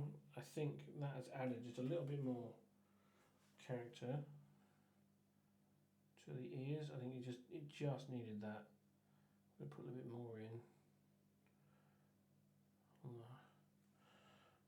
There we are. Yeah, I think I needed that pinky fleshy tone on the inside of the ears. Help them stand out. Yeah, now I'm happy with it. See, I wasn't sure whether we were going. I felt like there was something missing. I tell you what, I think I will do as well. I'll probably even more. I think what we're going to do is we will. I wonder if we can put on the nose as well. Yeah, there we go. So using really thin down Rakarth flesh here to help it blend in a bit. A bit too much there. Just going to try and feather it out. That's better. I think that's added a bit more character, but I think there's one more step that I want to take with this, which is I am going to take some Reikland Flash Shade, thin it right down, put the glaze on it, make it look very fleshy, just in the ears, towards the very bottoms of the ears. Oh yeah, there we are. Yes. I swear, sometimes when it comes to a painting like this, you have a little bit of an experiment and you worry and you're not sure if it's right. Sometimes it's worth just a little experiment, because we can easily just fix this. We can always, like, if it was not looking very good, we could go back in and completely remove it all. But I think just adding in this little fleshy colour a little bit. There we go, look at that. Oh, he says, let me turn it up the right way. Yeah, so I think we've just added a whole new extra level there. Yeah, next to this guy, I think, yeah, having the pinky ears, and a little bit on the pinky on the nose is definitely what we needed. It was the one thing that I think was slightly missing from these Trolls. And now I think that is now one complete Troll. So, yay! Right, so now we've done that Troll, let's move on to this guy. I think we're gonna leave that guy till last. So, obviously, first thing I'm going to do now is I'm going to put in a bit of the old ear fleshy colour. Thins down that Rakarth flesh. Put it in both of them now, just because now we've figured it out. We'll just get it in there. Just tint it. There we go. Not too much, because we want it to be see-through, so you can still see the blue underneath. In we go. Oh, yep, right in that ear canal. Just going to make this troll deaf by poking him in the ear. Get the big lobes. Yay! And we'll just put a little bit on the schnoz. Just get some water.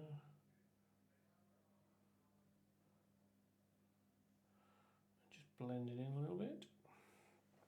There we are. That's him done. A little bit more on the nose. It's all wet blending. Gentle.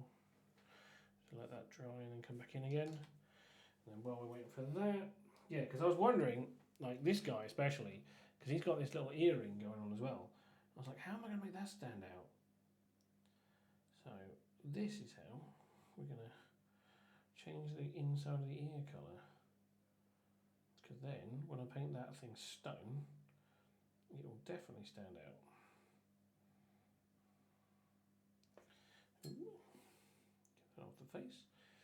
Yeah.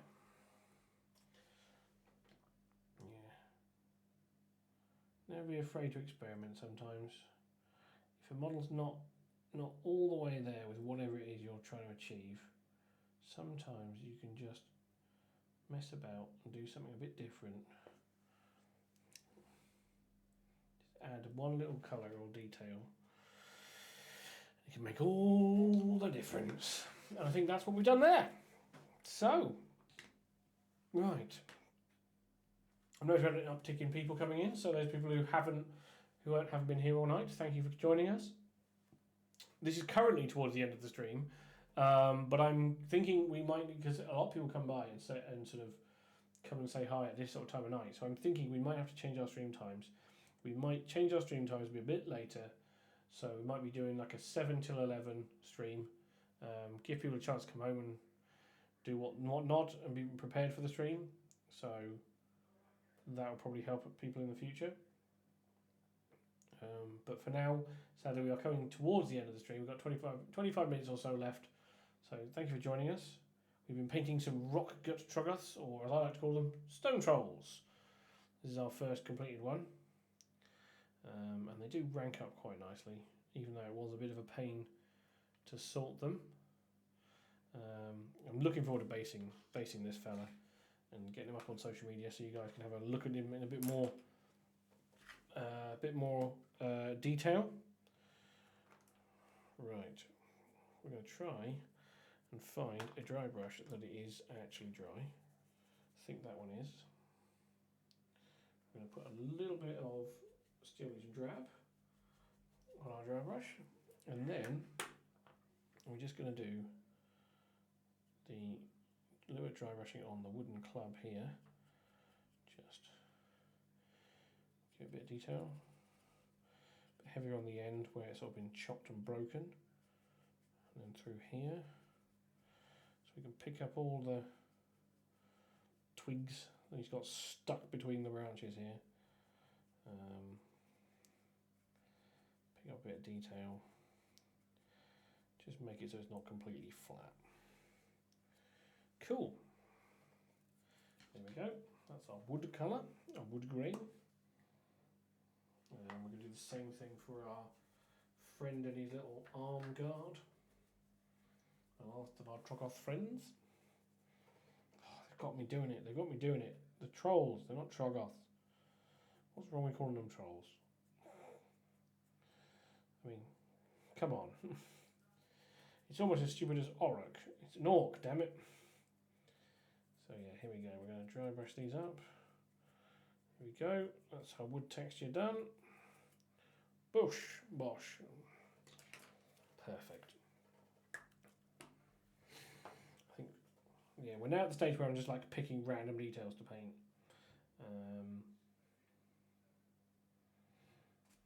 Where are we on this guy? Let's have a look. I mean, in theory, we should paint the little fella. So I think we need for that, oh crikey, for that one we obviously go back to our, we're going to paint in black and then we'll paint in the same way we paint all our night goblins. So we'll just get in a nice big base coat.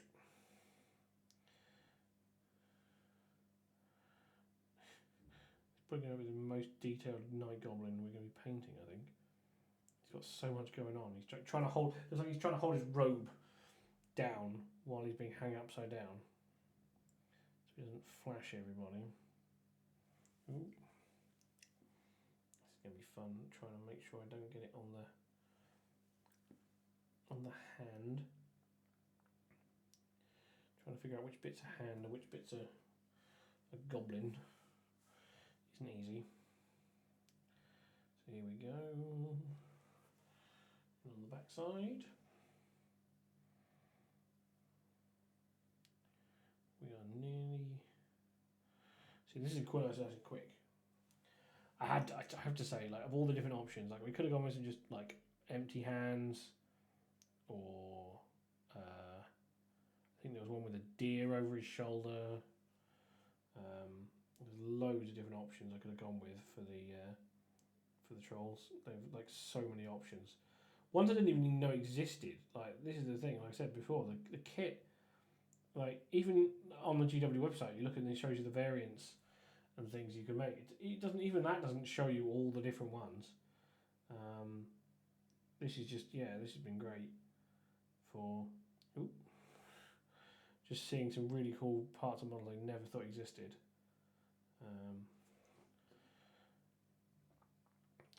So even though we are going to paint these in green and everything in a minute, and maybe grey would be a better, more neutral colours undercolour for that, because the way we paint the rest of our night goblins is over a black undercoat. I want to make sure that the whole model, the whole of the goblin is base coated black, so that when we do this again, the skin tone, it may not show up too obviously that we've done one over a grey base coat, one over a black base coat, but I want it to match as close as possible. And the way we're going to do that is just by making sure we're going from the same base layer up. Oh no, got a big splash there. Come on, wash off. There we go. Whew. I managed to get away with that. Awesome. So we can let him dry now. And then what details what are we doing next? What cool things? I'll tell you what, we might do this guy. We might do this fella's earring. Although first of all, what we do have to actually no, what we can do is we can do the strapping around his bracer, or whatever armor piece, whatever the posh name for that armor piece is. I think it's bracer. I could be wrong. It's not something I know bits of armor. Like, I'm pretty certain I know bits of armor anyway. Like, I know where greaves go. I know where spolders, cuirass, I think, is a piece of armor I know. Yeah, but I'm not going to pretend I know everything. But I'm pretty certain this is a bracer if it's on the forearm.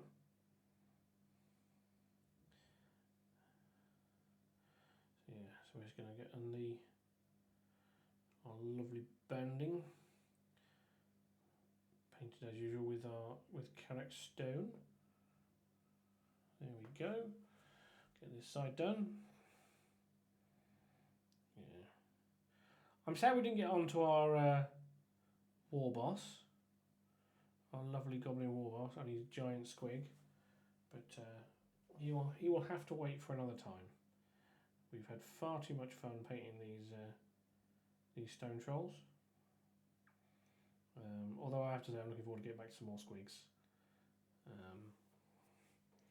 Especially the squig hoppers with the guys flailing about on top of them. They're going to be fun.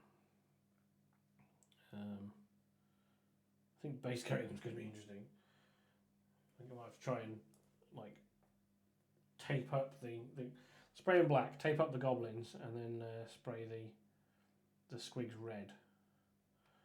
So we've got a nice base coats on both halves of the model, because unfortunately you can't build them. I would love to build them in some assemblies with the goblins being separate, but unfortunately it looks like because they're clinging on to just the squig, there's no like harness or anything there. It would be really weird if there was a big chunk of the squig missing, so unfortunately we're going to have to do that. So I'm going to come up with some cunning way of making sure they're base coated nicely. Thankfully, most of the goblins are not on the squigs; they're like flying off the squigs, so they are quite nicely separated from each other, which it helps. We've also got the. I think I need to. Like I said, I will try and hit up Ben over the weekend to help me, Captain Kit Bash himself, to help me remove Grinrak's Loon Court from their liberate them from their round bases, because we want to use some of them as squig herders, some of them as unit champions, and Grinrak himself is going to be one of our Night Goblin Shaman, I think, which would be really fun, because those models have got so much character to them. I think my favourite of them is the guy. He's just got like a wooden shield with a sort of slingshot on the top for flinging tiny squigs at people. Who wouldn't want to do that? Right. So that is his strapping on his great big heavy wooden forearm. All done. I think we'll come in now and do the strapping on this, on the rest of this club here, while our Night Goblin is still drying. I don't know if we're going to have time. I don't think, sadly, we're going to have time to get to our lovely Goblin boy hanging upside down. But keep your eyes peeled to our social media, and you'll see any of those finished ones, because we do some work on these guys off stream, and we take some lovely photos of them in our wonderful photo booth that we have set up. So yeah, like I say, keep your eyes to Onyx Dragon Gaming on all your favourite social media sites, and also X. No shade at Elon Musk there. Yeah, where we'll be posting all of our finished models, but only when they're finished. So like our squigs, we'll have to wait until they can be based before we can show them off. But we've got our spearmen that we already did. They're up there. You can see them in all their glory, as well as various other projects we've worked on in the past before we did the streaming. All sorts of things from all different sorts of games.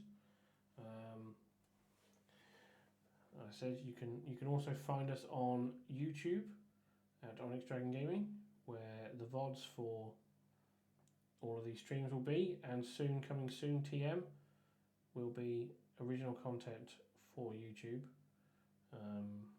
tutorials, hobby vlogs, standalone projects that we're doing just on YouTube that we're doing slow burn. So yeah, check us out all over there. We also have our Discord server, which has gone live recently, which you can join via the link in the description of this video. I think that's how that works. Obviously, the side of this I see is different to the one you see, but I'm pretty certain it says there's a Discord link in there.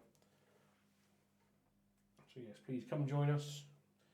Help us form a community of like-minded painters and hobbyists. Like I said, I really want to get to a stage where people are sharing all their awesome hobby with us, so that we can share it with the rest of the community.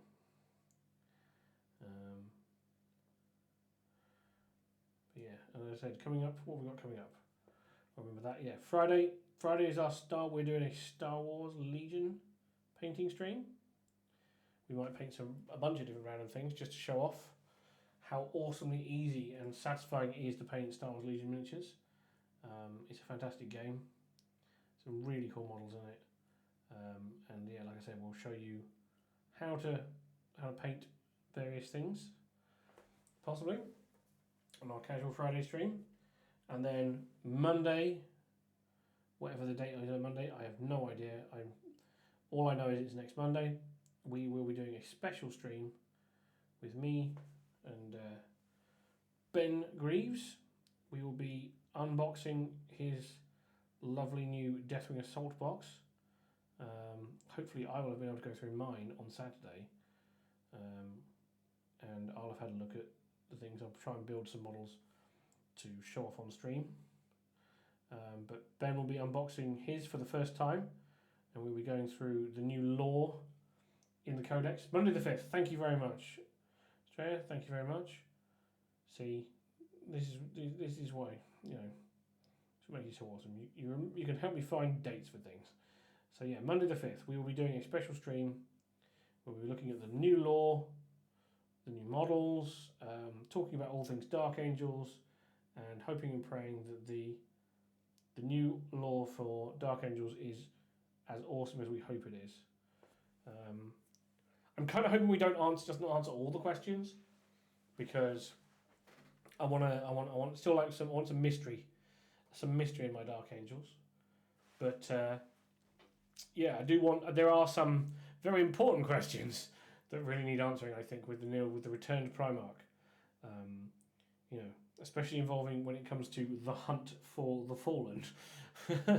How is he going to react? How things are going to change? How they're going to stay the same? All that good stuff. Come join us on Monday, and we shall find out together. And you can hear two Dark Angels veterans with a combined history of over 60 years of Dark Angel collecting behind us, and we can see how excited we are for the new direction that our favourite and our most beloved chapter is going in. Right, so one last detail I think we're going to do is the tongue. I forgot that this particular troll has a tongue. So I think we're going to give it a nice deep purple colour. So we're going to try really hard not to ruin the teeth we've already painted. Get in there. Oh, this is so nerve-wracking. I hate doing details like this when I've forgotten them, because there's so much of a chance I'm just going to put a dark colour like this purple on these beautiful sparkly teeth we've given him. Oh, I think we got away with it. Hey! And now he's got a tongue. So yeah. Right. Like I said, we are sadly winding down. When everyone turns up. See, this is what I've learned. I've learned now that maybe what I need to do is I need to stream later.